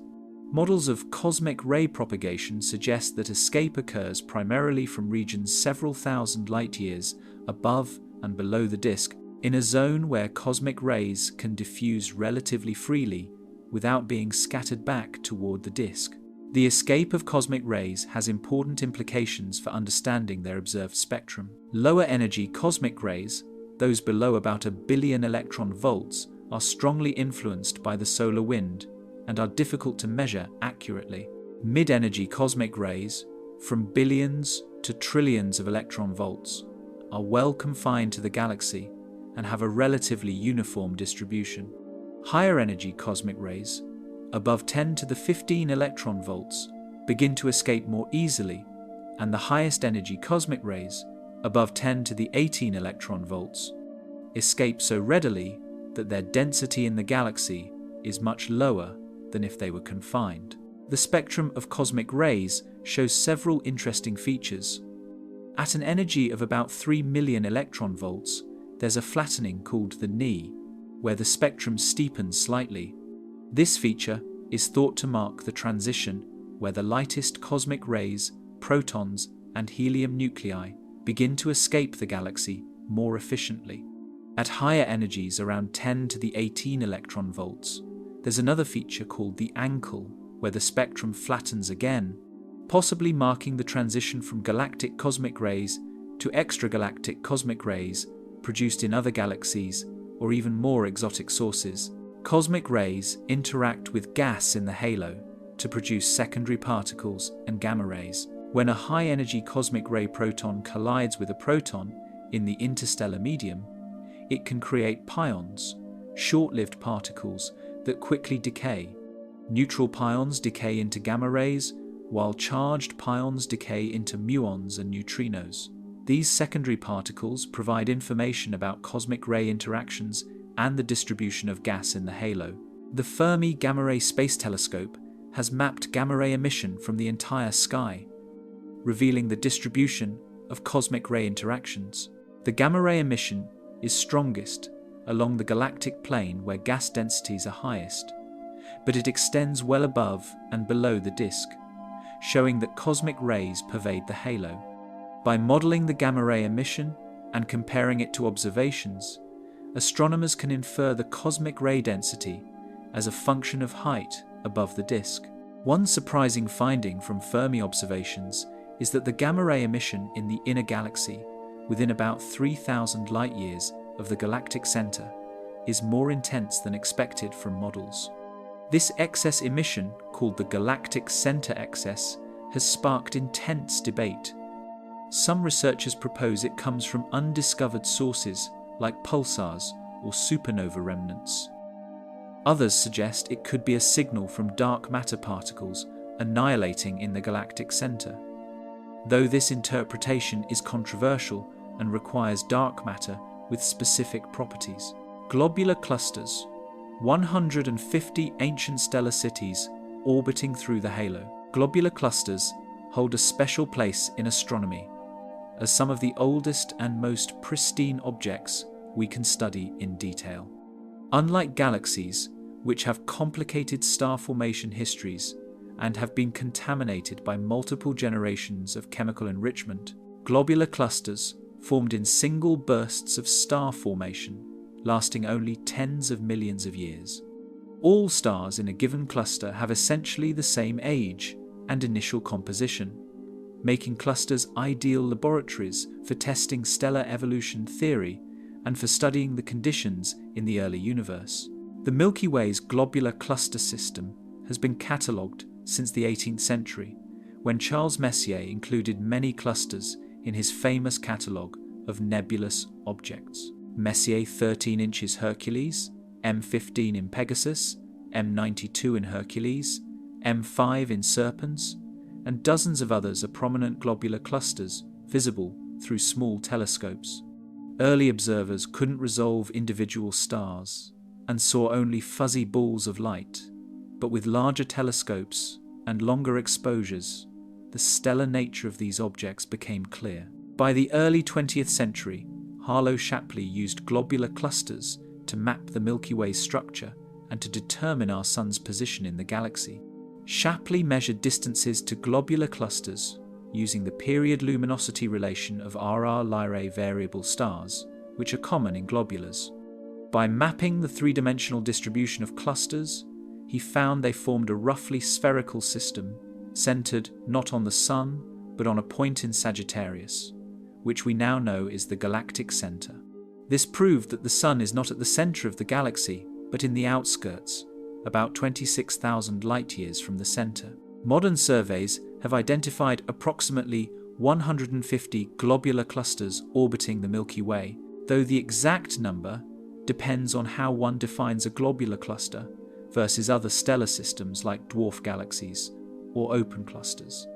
The brightest and most massive, like Omega Centauri and 47 Tucanae, contain millions of stars and have total masses of several million solar masses. The faintest contain only tens of thousands of stars and have masses of a few tens of thousands of solar masses. Omega Centauri deserves special mention as the most massive and unusual globular cluster in the Milky Way. With a mass of roughly 4 million solar masses and containing about 10 million stars, Omega Cen is several times more massive than typical globulars. It also shows something unexpected: multiple stellar populations with different chemical compositions. While most globulars show some star-to-star variations in light elements like carbon, nitrogen, and oxygen, Omega Cen shows variations in heavy elements like iron that indicate distinct generations of star formation. This chemical complexity suggests Omega Centauri is not a true globular cluster, but the stripped nucleus of a dwarf galaxy that merged with the Milky Way. The outer parts of the dwarf, including most of its stars, dark matter, and gas, were stripped away by tidal forces, leaving only the densest central region. This scenario is supported by the presence of a possible intermediate mass black hole at Omega Centauri's center, inferred from stellar velocity measurements that suggest a central concentration of mass of roughly 40,000 to 50,000 solar masses. The ages of globular clusters were crucial for constraining the age of the universe. If clusters formed in the early universe, their ages provide a lower limit on the universe's age. The universe must be at least as old as its oldest components. In the 1,990 seconds, age measurements of globular clusters using Hubble Space Telescope data suggested ages of 13 to 14 billion years. This created tension with cosmological models of the time, which predicted a universe age of only 10 to 12 billion years based on the expansion rate and matter density. The tension was eventually resolved through improvements in both stellar evolution models and cosmological measurements. Refinements in understanding stellar physics reduced the inferred ages of globular clusters by about 1 to 2 billion years. Simultaneously, measurements of the cosmic microwave background by the WMAP and Planck satellites established that the universe is 13.8 billion years old. The oldest globular clusters, with ages of 13 to 13.5 billion years, fit comfortably within this timescale, having formed when the universe was only a few hundred million years old. The color magnitude diagrams of globular clusters are textbook examples of stellar evolution in action. A CMD plots stellar color, which correlates with temperature on the horizontal axis and brightness on the vertical axis. Stars spend most of their lives on the main sequence, burning hydrogen in their cores and forming a diagonal band in the CMD. The main sequence turn-off point marks where stars are exhausting their core hydrogen and beginning to evolve. More massive stars reach this point sooner, so the turn-off point moves to fainter, redder stars as the cluster ages. Beyond the turn-off, stars evolve rapidly through the subgiant branch and red giant branch, becoming cooler and more luminous. The brightest stars in old globular clusters are red giants with luminosities 1,000 to 3,000 times the Sun's, though they're still less massive than the Sun because they've lost much of their initial mass through stellar winds. The horizontal branch contains stars burning helium in their cores, appearing at intermediate luminosities with a range of temperatures depending on how much mass they've lost. The most exotic stellar populations in globular clusters are blue stragglers, stars that appear younger than they should be given the cluster's age. Blue stragglers lie on the main sequence above the turn-off point, where normal stars should have already evolved off.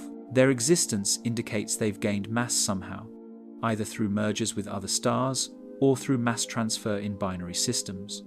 Globular clusters, with their high stellar densities, are ideal environments for stellar collisions and encounters that produce blue stragglers.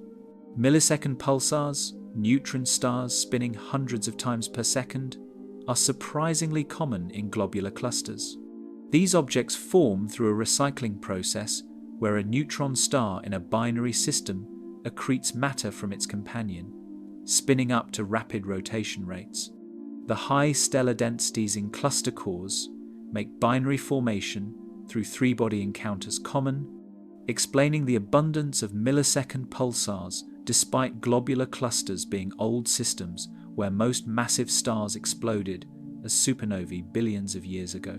X-ray observations have revealed that many globular clusters contain X-ray binaries, systems where a neutron star or black hole accretes matter from a companion star.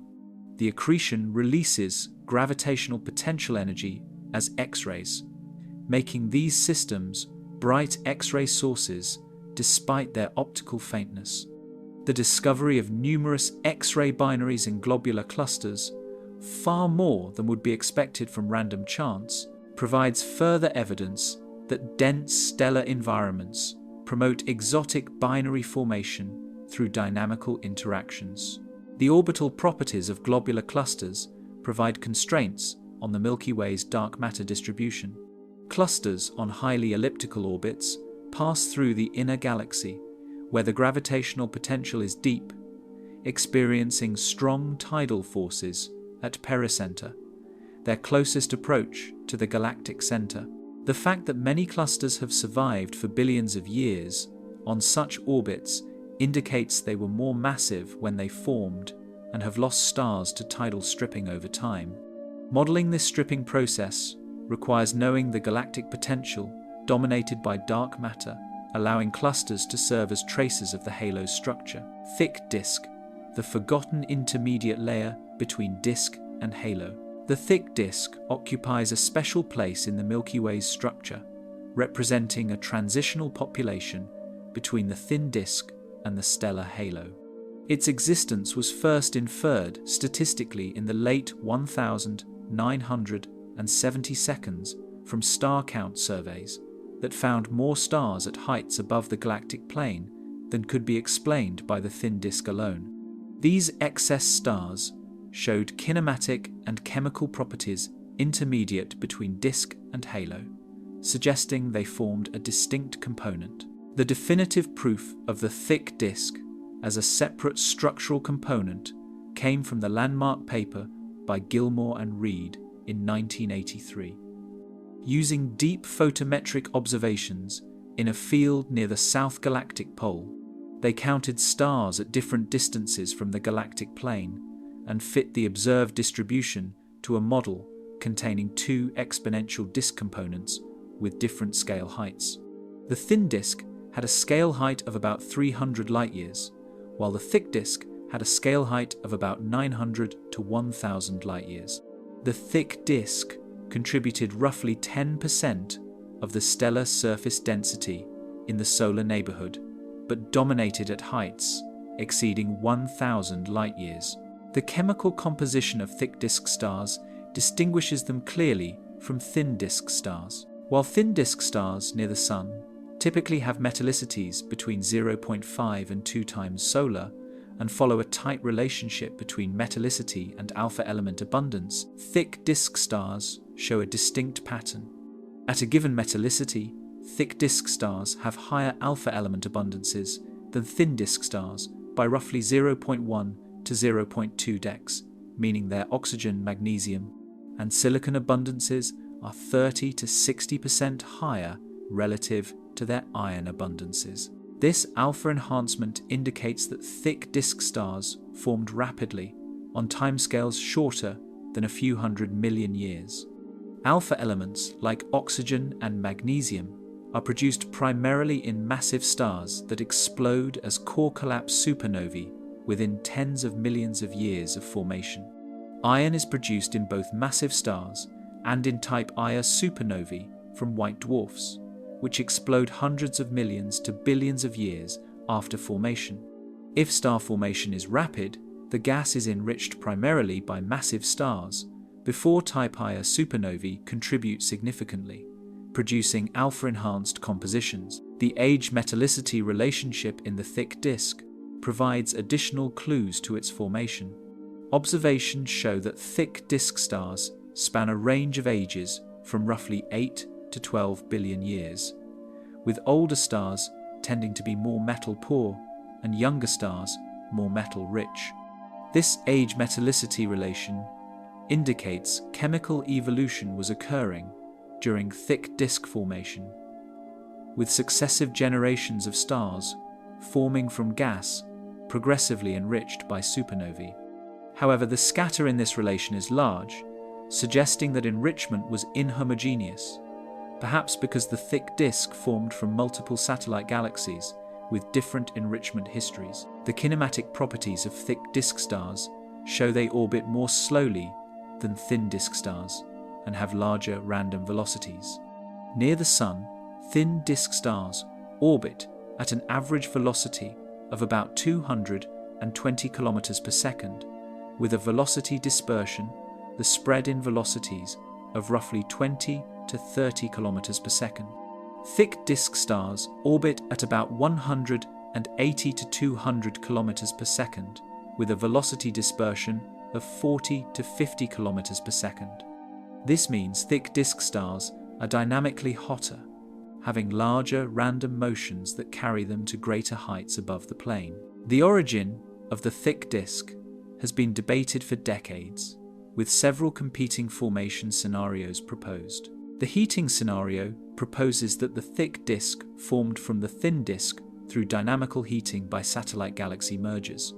When a satellite merges with the Milky Way, gravitational interactions increase the random velocities of disk stars, puffing up the disk. Simulations show this process can create a thickened disk, but whether it can reproduce all observed properties of the thick disk remains uncertain. The accretion scenario proposes that the thick disk formed from stars deposited by satellite galaxies that merged with the Milky Way during its early history. Multiple gas-rich satellites falling in and disrupting would bring stars and gas that settled into a thick disk configuration. The Gaia-Enceladus sausage merger, which occurred 8 to 11 billion years ago, is now known to have contributed significantly to the thick disk, supporting this scenario.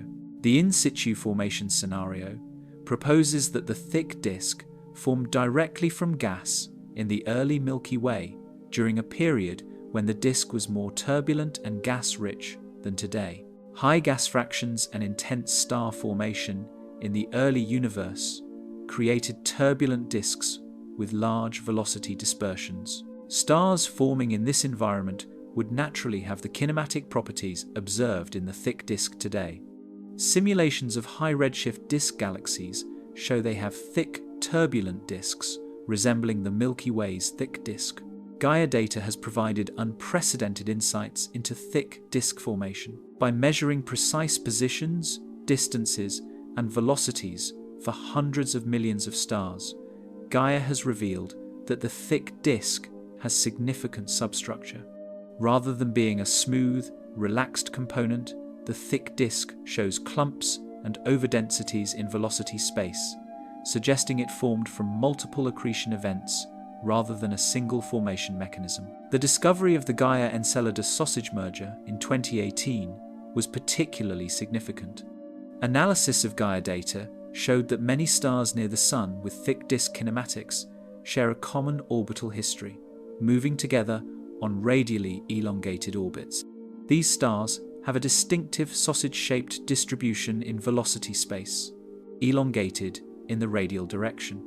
Chemical abundances confirmed these stars have compositions different from typical Milky Way stars, consistent with formation in a dwarf galaxy. The merger that created the GES structure occurred roughly 8 to 11 billion years ago, when a dwarf galaxy with a mass of 500 million to a billion solar masses collided with the Milky Way in a nearly radial orbit. The collision disrupted both galaxies, depositing the satellite stars throughout the inner Milky Way and heating the existing disk. Many stars now classified as thick disk stars likely originated in this merger, explaining a significant fraction of the thick disk's mass. But the thick disk is not solely a product of the GES merger.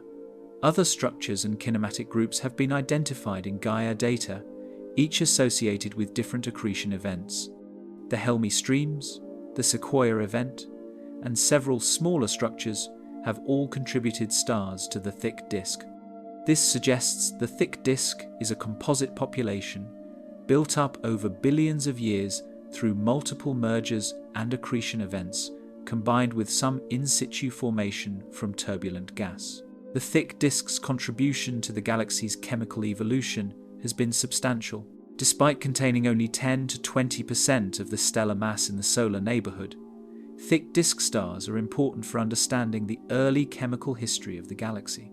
The oldest thick disk stars preserve information about nucleosynthesis in the early universe, showing abundance patterns that reflect which supernovae and which nucleosynthetic processes dominated when they formed. Warp and flare. The galactic disk bent like a potato chip. The warped structure of the Milky Way's disk provides one of the most visible manifestations of the complex gravitational interactions shaping our galaxy. Unlike the idealized picture of a perfectly flat disk, the Milky Way's stellar and gaseous disk bends upward on one side and downward on the other, creating an asymmetric, twisted structure that extends thousands of light years above and below what would be a symmetric plane. The first hints of the warp came from 21 centimeter radio observations of neutral hydrogen in the 1,950 seconds and 1,960 seconds. Astronomers mapping the distribution of HI gas across the sky noticed that the gas layer, which follows the galactic plane in the inner galaxy, systematically deviates from the plane at larger galactocentric distances. On one side of the galaxy, the gas layer tilts upward, rising progressively higher above the nominal plane as distance from the center increases. On the opposite side, the layer tilts downward in a mirror-symmetric pattern. By the 1,970 seconds, detailed maps showed that the warp follows a specific pattern. It begins at roughly 40,000 to 50,000 light years from the galactic center and increases in amplitude with distance, reaching maximum displacements of several thousand light years by the time we reach the outer edge of the detectable HI layer at 70,000 to 80,000 light years from the center. The warp is not fixed in space, but precesses, meaning the direction of maximum warping rotates around the galaxy over time with a period of several 100 million years. Determining whether stars participate in the warp required more challenging observations because measuring distances to individual stars, especially faint stars in the outer disk, is difficult. Early studies using open clusters and classical Cepheid variable stars as tracers provided evidence that young stellar populations show a warp similar to the gas. But these tracers are relatively rare, making it difficult to map the warp's full three-dimensional structure in stars. Gaia revolutionized our understanding of the stellar warp by measuring precise distances to millions of stars throughout the disk. Using parallax and photometric distance estimates, Gaia created three-dimensional maps showing exactly how the stellar disk bends. The results confirmed that stars participate in the warp, with young stars showing the most pronounced warping and older stars showing a weaker but still detectable warp. This age dependence suggests the warp has been present for at least a few billion years and has had time to affect stars of different ages differently. The physical mechanism driving the Milky Way's warp remains debated. One leading theory attributes the warp to gravitational interactions with the Magellanic Clouds. The clouds, with their combined mass of roughly 10 to 15 billion solar masses, exert significant gravitational forces on the Milky Way's disk. These forces aren't uniform across the disk, but create differential torques that can twist and warp it. Simulations of Magellanic Cloud interactions show they can indeed warp the disk. As the clouds orbit the Milky Way, their gravity pulls on different parts of the disk with different strength and directions, creating a torque that tries to tilt the disk. The disk responds by warping, with the warp pattern rotating at a rate determined by the disk's mass distribution and the cloud's orbital period. The simulated warps match the observed morphology reasonably well, supporting this interpretation. However, the Magellanic Cloud scenario faces challenges. The cloud's current positions and velocities, combined with models of their past orbits, suggest they're on first approach rather than being long-term satellites. This raises the question of how they could have produced a warp that appears to have existed for billions of years. One possibility is that the current warp is a relatively recent feature, produced by the cloud's recent approach, and that previous warps existed from earlier satellite interactions that have since died away. An alternative explanation invokes the dark matter halo. If the halo is not perfectly spherical, but is instead somewhat flattened or triaxial, with the principal axes misaligned with the disk, it creates a torque on the disk that can produce and maintain a warp. Simulations show that a modest halo flattening or triaxiality, with axis ratios differing by 10 to 20% from unity, is sufficient to warp the disk. Observations of the stellar halo's shape suggest it is indeed somewhat flattened, supporting this scenario. A third mechanism involves the infall of gas from the intergalactic medium. If gas falls onto the galaxy with angular momentum misaligned with the disk's rotation axis, it settles into a tilted disk. The interaction between this tilted gas disk and the main stellar disk can drive a warp through gravitational torques. This mechanism is supported by observations of warps in other galaxies, many of which show evidence for recent gas accretion. The reality may involve multiple mechanisms operating simultaneously. The clouds, the halo shape, and accreting gas could all contribute to warping the disk, with their relative importance varying over cosmic time. As satellites are accreted and the halo evolves, the dominant warping mechanism may change, producing a warp that evolves in amplitude and orientation. The flare, the increase in disk thickness with galactocentric distance, is a related but distinct phenomenon. While the warp involves bending the midplane, the flare involves increasing the scale height, the vertical extent of the stellar distribution. In the inner galaxy, the thin disk has a scale height of about 300 light-years. By the time we reach 50,000 to 60,000 light-years from the center, the scale height has increased to 600 to 800 light-years or more. Several factors contribute to flaring. One is the decrease in surface density with galactocentric distance.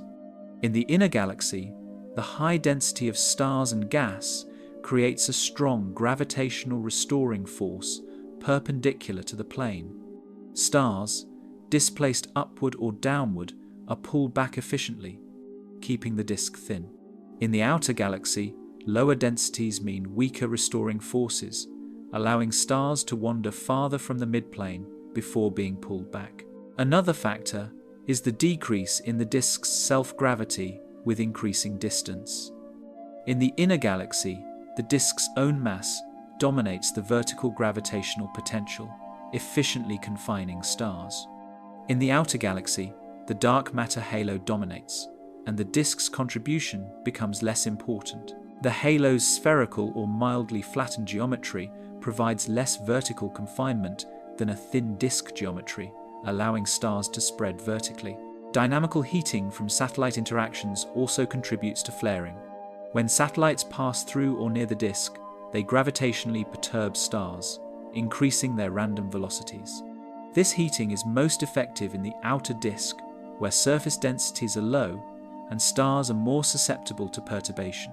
Over time, multiple satellite passages can substantially heat the outer disk, increasing its thickness and producing a flare. Gaia data has revealed that the Milky Way's disk shows additional complexity beyond the simple warp and flare.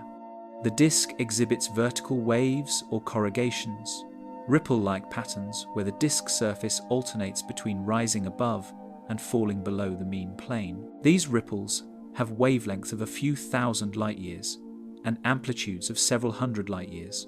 They appear to be damped oscillations, growing weaker with time as the disk's self-gravity and differential rotation smooth them out. The origin of these ripples is likely external perturbations from satellite galaxy passages. When a satellite passes through the disk or flies past at close distance, it creates a gravitational wake, a disturbance that propagates outward as waves in the disk. Different passages create waves with different wavelengths and phases, and the observed ripple pattern is the superposition of waves from multiple past interactions. By comparing the observed pattern to simulations, astronomers have identified the Sagittarius dwarf as likely responsible for some of the ripples, based on the timing and geometry of its orbit. The study of the Milky Way's warp and flare provides insights that extend beyond our own galaxy. Warps are common in spiral galaxies, with surveys suggesting that 50 to 70% of nearby spirals show detectable warps in their outer disks. Understanding what drives warps in the Milky Way helps interpret warps in external galaxies and reveals the importance of satellite interactions, dark matter halo shape, and gas accretion in shaping galactic disks. Radiation pressure. Light from young stars pushing gas into the halo. When massive stars form in the galactic disk, they emit intense ultraviolet radiation that has profound effects on the surrounding environment. This radiation heats and ionizes gas, creating glowing HI regions, but it also exerts radiation pressure, a physical force that can push gas and dust away from stars and out of the disk entirely. This process, called radiation-driven winds, contributes to the circulation of matter between the disk and the halo and helps regulate star formation. Radiation pressure arises because photons carry momentum. When a photon is absorbed by an atom or dust grain, it transfers its momentum to the absorbing particle, exerting a tiny force.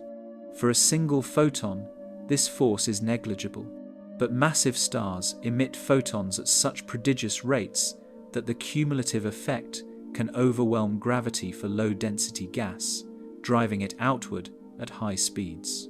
The effectiveness of radiation pressure depends critically on the optical depth of the gas, a measure of how opaque the medium is to radiation. In optically thick regions, where photons are absorbed and re-emitted many times before escaping, radiation pressure can be amplified dramatically. Each absorption event transfers momentum, and if photons scatter multiple times, the cumulative momentum transfer multiplies. This process is particularly effective in dusty environments where the absorption cross-section is large. The force per unit mass exerted by radiation pressure can be expressed as the luminosity of the star divided by the speed of light, multiplied by the opacity of the gas. For massive star clusters embedded in dusty molecular clouds, this force can exceed the gravitational binding force of the cloud by factors of 10 or more, explaining why star formation in these regions is self-limiting. The most massive stars, those with more than about 20 times the Sun's mass, emit most of their energy at ultraviolet wavelengths that are strongly absorbed by hydrogen and by dust grains. A single O-type star with 50 solar masses emits roughly 500,000 times more energy per second than the Sun, mostly as ultraviolet radiation. This intense UV flux ionizes surrounding hydrogen and heats the gas to temperatures of 10,000 degrees, creating an HI region that glows in visible light and radio waves. But the UV radiation also pushes on the ionized gas and on dust grains mixed with the gas. Dust grains are particularly important because they have large cross-sections for absorbing photons, meaning they're effective at coupling radiation to gas. When dust grains absorb UV photons, they're accelerated outward, and collisions with gas atoms transfer momentum to the gas, creating an outflow. Typical outflow velocities from radiation pressure are 30 to 100 kilometers per second, fast enough to escape the local gravitational potential, but not fast enough to escape the galaxy entirely. The coupling between dust and gas is mediated primarily through collisions, but the efficiency of this coupling depends on the gas density and the dust-to-gas ratio. In dense molecular clouds with typical densities of 100 to 10,000 hydrogen molecules per cubic centimeter, dust grains collide frequently with gas molecules, efficiently transferring their momentum. However, as the gas is accelerated and becomes more diffuse, the collision rate decreases, and the coupling becomes less efficient. This means that radiation pressure is most effective at launching winds from dense regions, but the gas may decouple from the dust as it expands, leading to different velocity distributions for dust and gas in the outer parts of the outflow. Recent observations with the Atacama Large Millimeter Array have revealed such differential motion in several star-forming regions, confirming theoretical predictions. The collective effect of many massive stars in a star-forming region creates powerful winds that can blow out of the galactic disk. Simulations show that in regions of intense star formation, where hundreds or thousands of massive stars form within a small volume, the combined radiation pressure and stellar winds can create superbubbles, enormous cavities of hot, low-density gas that extend thousands of light-years into the halo. When these bubbles break out of the disk, they vent hot gas and metals into the halo, enriching the circumgalactic medium.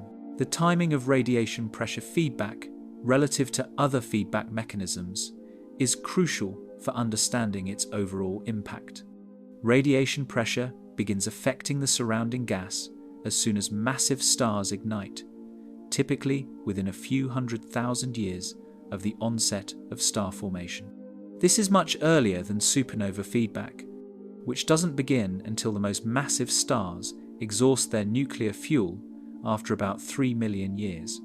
This temporal sequence means that radiation pressure can disperse much of the natal gas cloud before supernovae occur, potentially reducing the efficiency of supernova feedback by lowering the ambient gas density. The interplay between these feedback mechanisms is complex and depends on the detailed structure of the star-forming region. Observations support this picture. The Fermi bubbles, discussed earlier, may have been inflated partly by radiation pressure and stellar winds during a burst of star formation in the galactic center, though most astronomers favor the AGN outburst scenario. On smaller scales, numerous superbubbles and chimneys have been identified in the Milky Way and other galaxies, regions where hot gas appears to be escaping from the disk into the halo. Radiation pressure also affects the structure of molecular clouds, the dense regions where stars form. UV radiation from newly formed massive stars at the cloud's edge can erode the cloud, driving gas away and creating pillars and other structures. The iconic Pillars of Creation in the Eagle Nebula are an example of this erosion. Radiation pressure sculpts the cloud, creating dense knots where new stars can form while dispersing the lower density gas. The importance of radiation pressure relative to other feedback mechanisms depends on the environment. In low metallicity gas, where dust abundances are low, radiation pressure is less effective because there are fewer dust grains to absorb photons. In this case, stellar winds and supernova explosions dominate feedback, but in high metallicity environments like the Milky Way's disk, dust is abundant, and radiation pressure becomes comparable in importance to other mechanisms. One consequence of radiation-driven winds is that they carry metals into the halo. When massive stars explode as supernovae, they enrich the surrounding gas with heavy elements like oxygen, carbon, and iron. If this enriched gas remains in the disk, it's incorporated into new generations of stars. But radiation pressure can blow the enriched gas into the halo before it can form stars, removing metals from the disk and enriching the circumgalactic medium. This metal transport is crucial for understanding chemical evolution models of galaxies. The efficiency of radiation-driven feedback is still being studied. Simulations show a wide range of predictions, depending on assumptions about dust properties, gas densities, and the treatment of radiation transfer. Observations of nearby star-forming galaxies provide some constraints, showing that massive star-forming regions do indeed drive powerful winds, but measuring the mass and energy carried by these winds is challenging. Most observations detect only the hottest, fastest-moving gas, which may represent only a fraction of the total outflow. Understanding radiation pressure feedback is important for understanding how galaxies regulate their star formation rates. Without feedback, gas in galactic disks would collapse too efficiently, converting most of the available gas into stars in a few 100 million years.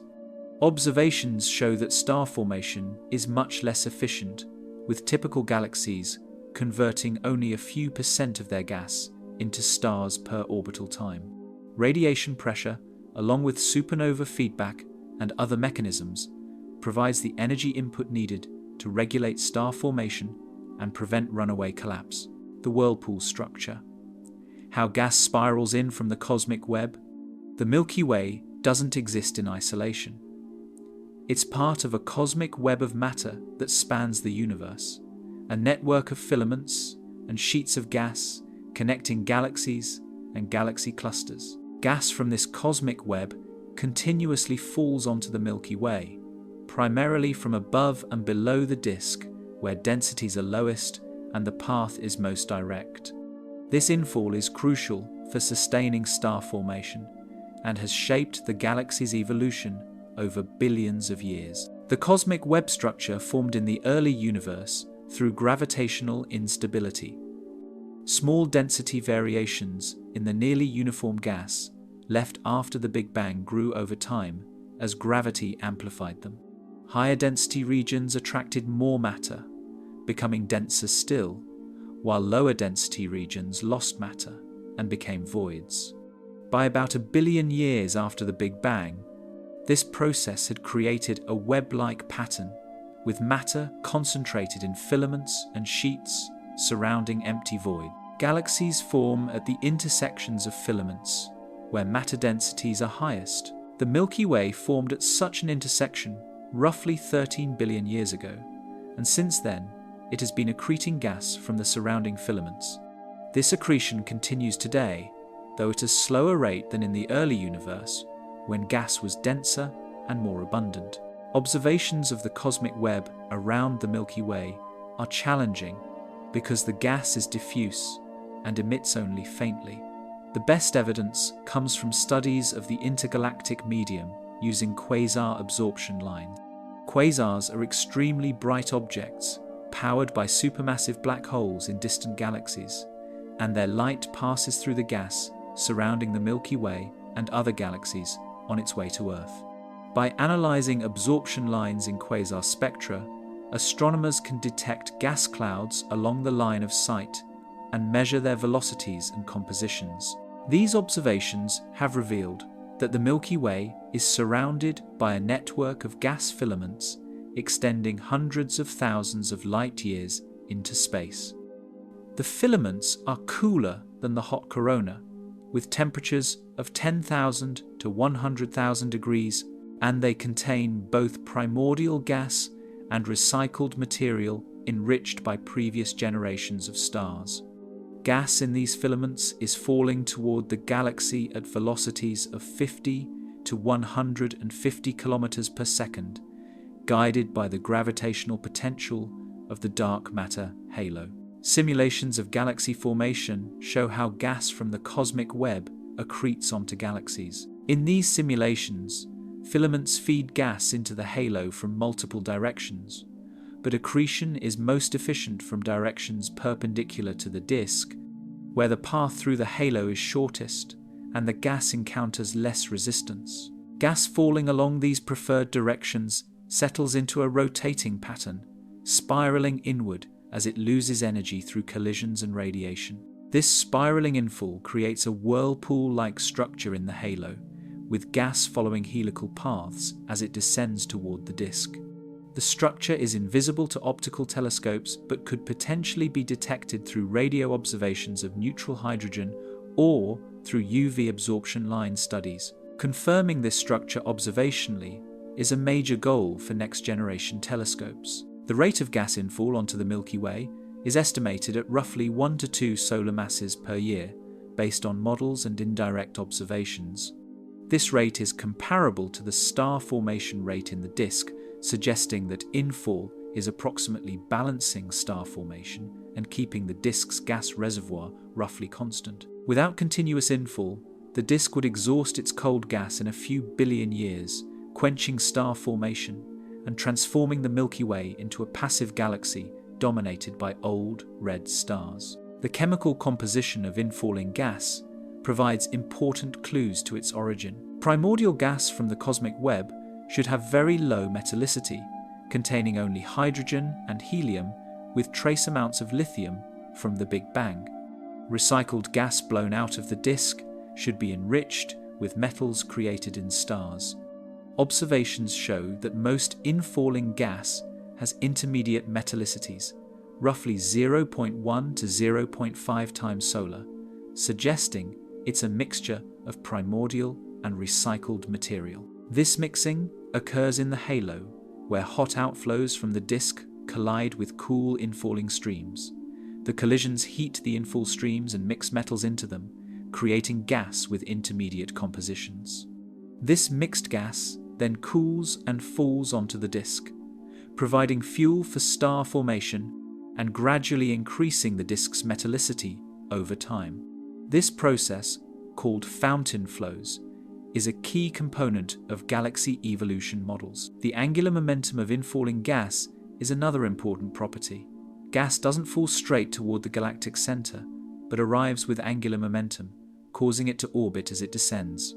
The direction and magnitude of this angular momentum are determined by the large-scale structure of the cosmic web and by torques from nearby galaxies. In general, infalling gas has angular momentum aligned with the disk's rotation, which is why it settles into the disk rather than forming a spherical distribution. Future observations with next-generation telescopes will map the structure of gas around the Milky Way in 3 dimensions, revealing the detailed pattern of infall and outflow. The square-kilometre array will detect neutral hydrogen throughout the halo with unprecedented sensitivity. Space-based UV telescopes will measure absorption lines from hundreds of sightlines, constraining the distribution and kinematics of ionized gas. These observations will test theoretical predictions and improve our understanding of how galaxies acquire their gas. Satellite galaxies, 60 dwarf companions orbiting through the halo. The satellite galaxies orbiting the Milky Way represent a diverse collection of stellar systems ranging from bright, gas-rich irregulars to extremely faint systems containing only a few hundred stars. Each satellite has its own formation history, chemical evolution, and story of interaction with the Milky Way.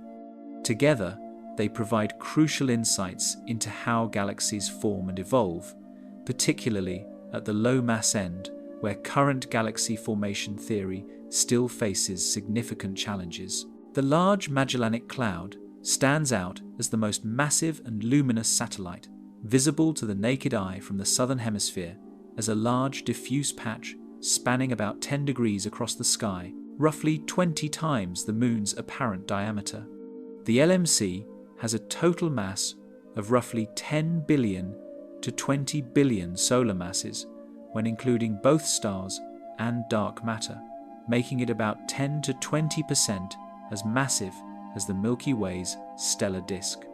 It contains roughly 10 billion stars and significant amounts of gas, about 1 billion solar masses, allowing it to continue forming stars at a rate of roughly 1 to 0.3 solar masses per year. The LMC's structure is complex, showing a prominent bar and hints of spiral arms, though its overall morphology is classified as an irregular galaxy rather than a well-defined spiral. The 30 Doradus region, also known as the Tarantula Nebula, is one of the largest and most active star-forming regions in the local group, containing over 800,000 solar masses of young stars and producing new stars at a rate comparable to the entire Milky Way, despite being a tiny fraction of our galaxy's size. Recent observations have revealed that the LMC is on its first passage around the Milky Way rather than being a long-term satellite as previously thought. Proper motion measurements from Hubble and Gaia show the LMC is moving too fast, about 380 kilometers per second, to be on a circular orbit. Instead, it's on a highly elliptical orbit that brought it to its current position of about 160,000 light-years from the Milky Way, for the first time roughly 1 to 2 billion years ago. This first passage is having dramatic effects on both galaxies. The tidal interaction between the Milky Way and the LMC has stripped gas from the LMC to form the Magellanic Stream, discussed earlier. But the interaction is bidirectional. The LMC's gravity is also affecting the Milky Way. Simulations show the LMC's mass is sufficient to gravitationally perturb the Milky Way's disk, contributing to the disk's warp and possibly triggering enhanced star formation in regions where its gravitational influence compresses disk gas. The LMC also appears to be bringing its own retinue of smaller satellite galaxies. Several dwarf galaxies, including the Small Magellanic Cloud, Carina, Fornax, and several ultra-faint dwarfs, have orbital properties suggesting they were originally satellites of the LMC rather than the Milky Way. As the LMC approaches the Milky Way, these satellites are being transferred from the LMC's gravitational sphere of influence to the Milky Way's, a process called dynamical capture. This suggests the number of Milky Way satellites will increase as the LMC's former satellites are captured. The Small Magellanic Cloud, at a distance of roughly 200,000 light-years and with a mass of 2 to 3 billion solar masses, is the second most prominent satellite. Like the LMC, it's gas-rich and actively forming stars, though at a lower rate. The SMC shows signs of significant tidal distortion, likely resulting from interactions with both the Milky Way and the LMC. Its irregular morphology and extended structure suggest it may be in the process of being disrupted by these interactions. Beyond the Magellanic Clouds, the next tier of satellites consists of classical dwarf spheroidal galaxies like Sagittarius, Fornax, Sculptor, and Draco. These systems have masses of hundreds of millions to a billion solar masses, but are so diffuse that they have very low surface brightnesses, making them difficult to detect despite containing many stars.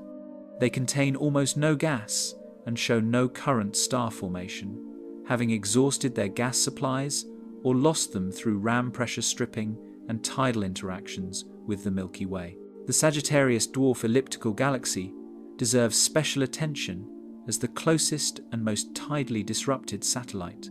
Discovered in 1994, Sagittarius is located on the opposite side of the galactic center from the Sun, at a distance of about 70,000 light-years.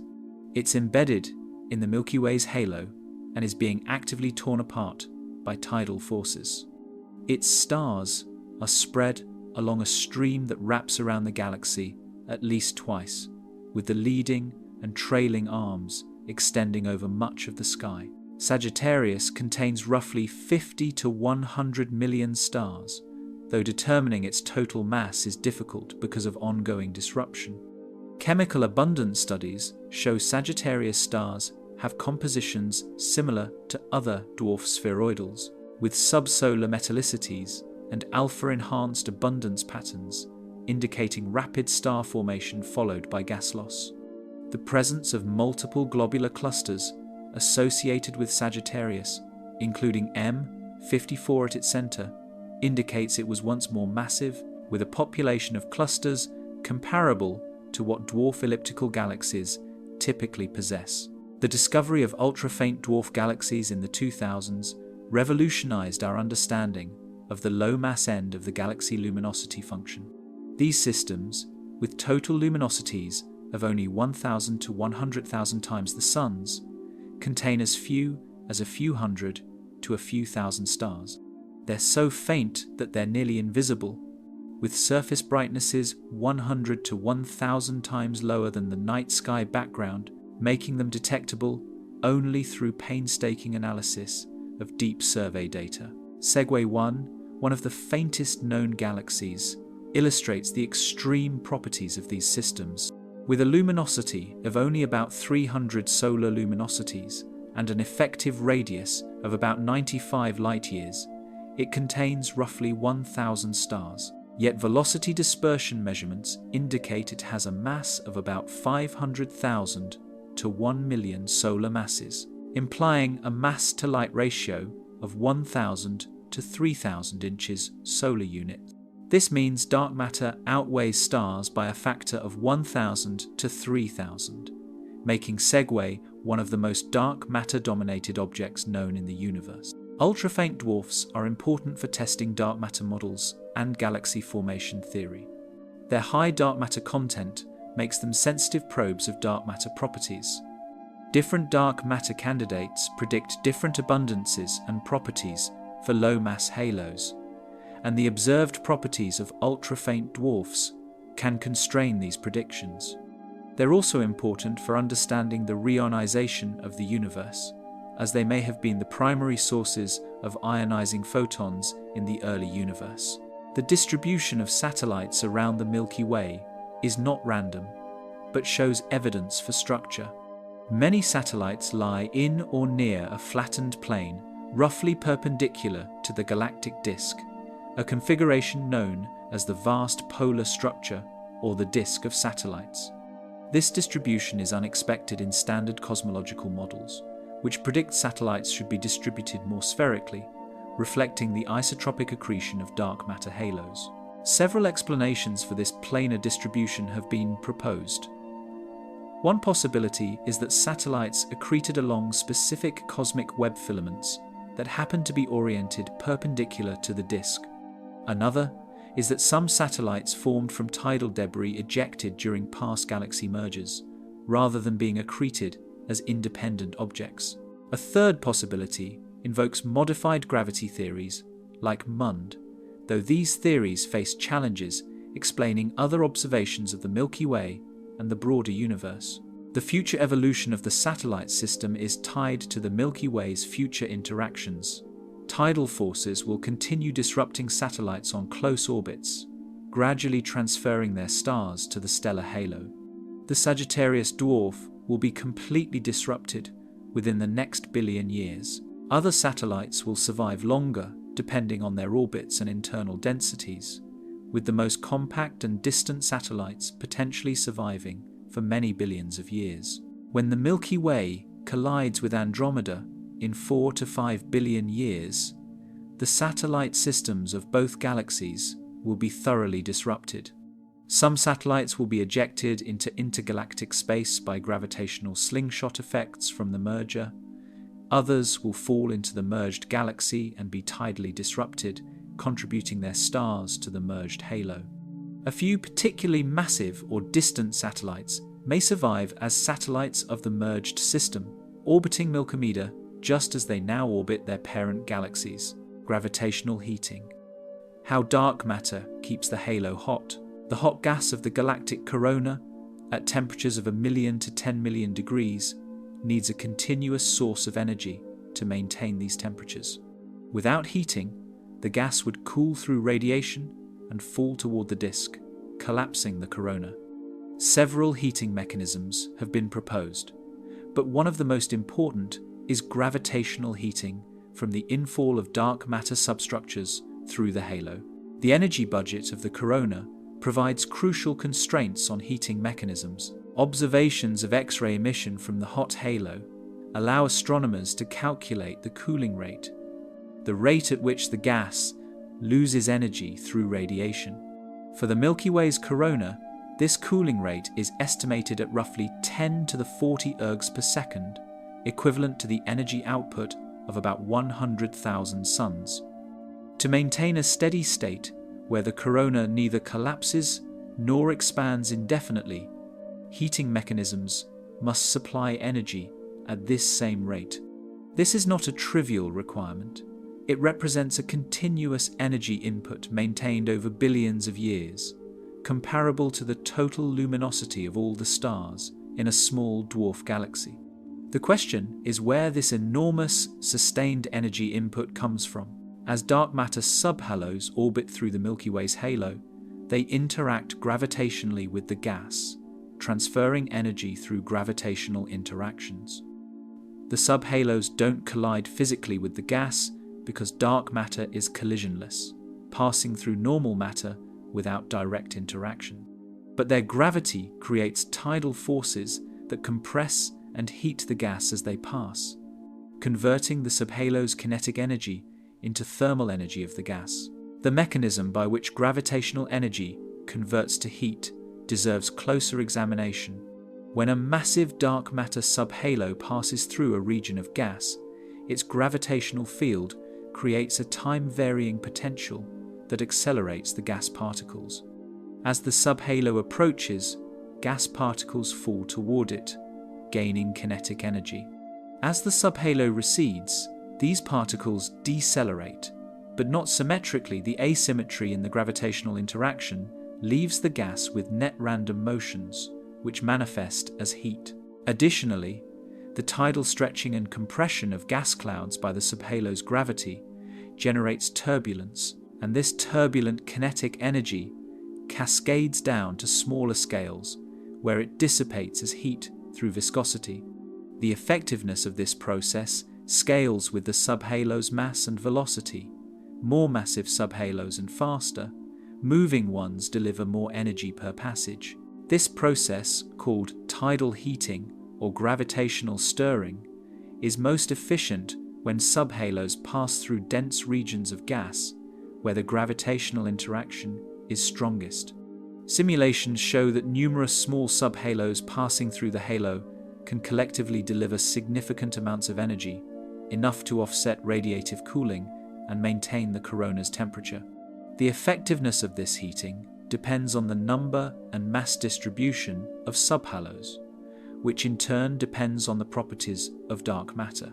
The predicted abundance and distribution of dark matter subhalos comes from cosmological simulations based on the cold dark matter model.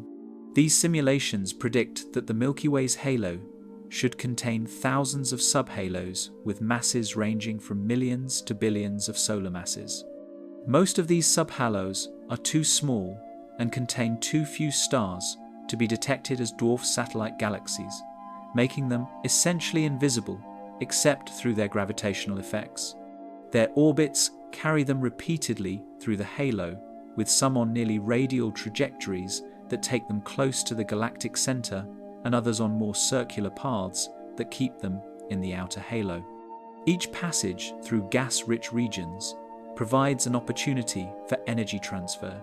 The cumulative effect of these numerous subhalos, each contributing a small amount of heating during each passage, can provide a significant fraction of the energy needed to maintain the corona's temperature.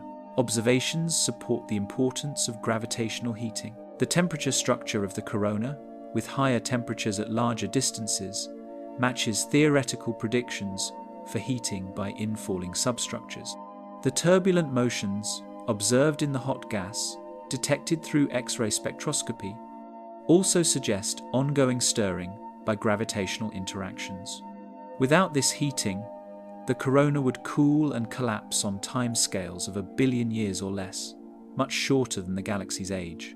Recent high-resolution X-ray spectroscopy has revealed another signature of gravitational heating: broad, non-thermal line widths in emission from highly ionized atoms like oxygen and neon. These broadened spectral lines indicate that the gas has substantial velocity dispersion, meaning different parcels of gas are moving at different velocities relative to each other. The observed velocity dispersions are typically 100 to 200 kilometers per second, far larger than the thermal velocities expected from the gas temperature alone. This excess velocity dispersion is interpreted as turbulence driven by gravitational stirring from subhalo passages and other dynamical processes. The energy contained in these turbulent motions represents a reservoir that can be dissipated into heat, helping to sustain the corona's temperature against radiative cooling. Other heating mechanisms also contribute. Supernova explosions inject energy into the disk, and some of this energy propagates into the halo through hot bubbles and winds. Accretion of gas from the cosmic web onto the halo generates shock waves that heat the infalling material. Magnetic reconnection events in the halo may also contribute, though this mechanism is less well understood. The relative importance of these different mechanisms is an active area of research. The corona's temperature also affects the galaxy's evolution. Hot gas has high pressure, which resists compression and prevents gas from cooling and falling onto the disk. This pressure support helps regulate star formation by controlling the supply of cold gas available to form stars. Without the hot corona acting as a reservoir, gas accretion onto the disk would be more bursty, leading to less steady star formation rates. The corona also plays a role in enriching the intergalactic medium with heavy elements. When supernovae explode in the disk, they produce metals that mix into the hot gas expelled in galactic winds. This enriched gas enters the corona, where it mixes with the hot halo gas. Some of this metal-enriched gas eventually escapes the galaxy entirely, carried out by winds or thermal expansion, and enriches the surrounding intergalactic medium. This metal transport is how galaxies pollute their environments with the products of stellar nucleosynthesis. Future observations will continue to refine our understanding of corona heating. X-ray observatories like XRISM, launched in 2023, can measure the temperature, density, and velocity structure of the hot gas with unprecedented precision. These measurements will reveal the detailed thermodynamic state of the corona and how energy is distributed within it. Combined with theoretical models, these observations will help determine which heating mechanisms dominate and how the corona responds to different types of energy input.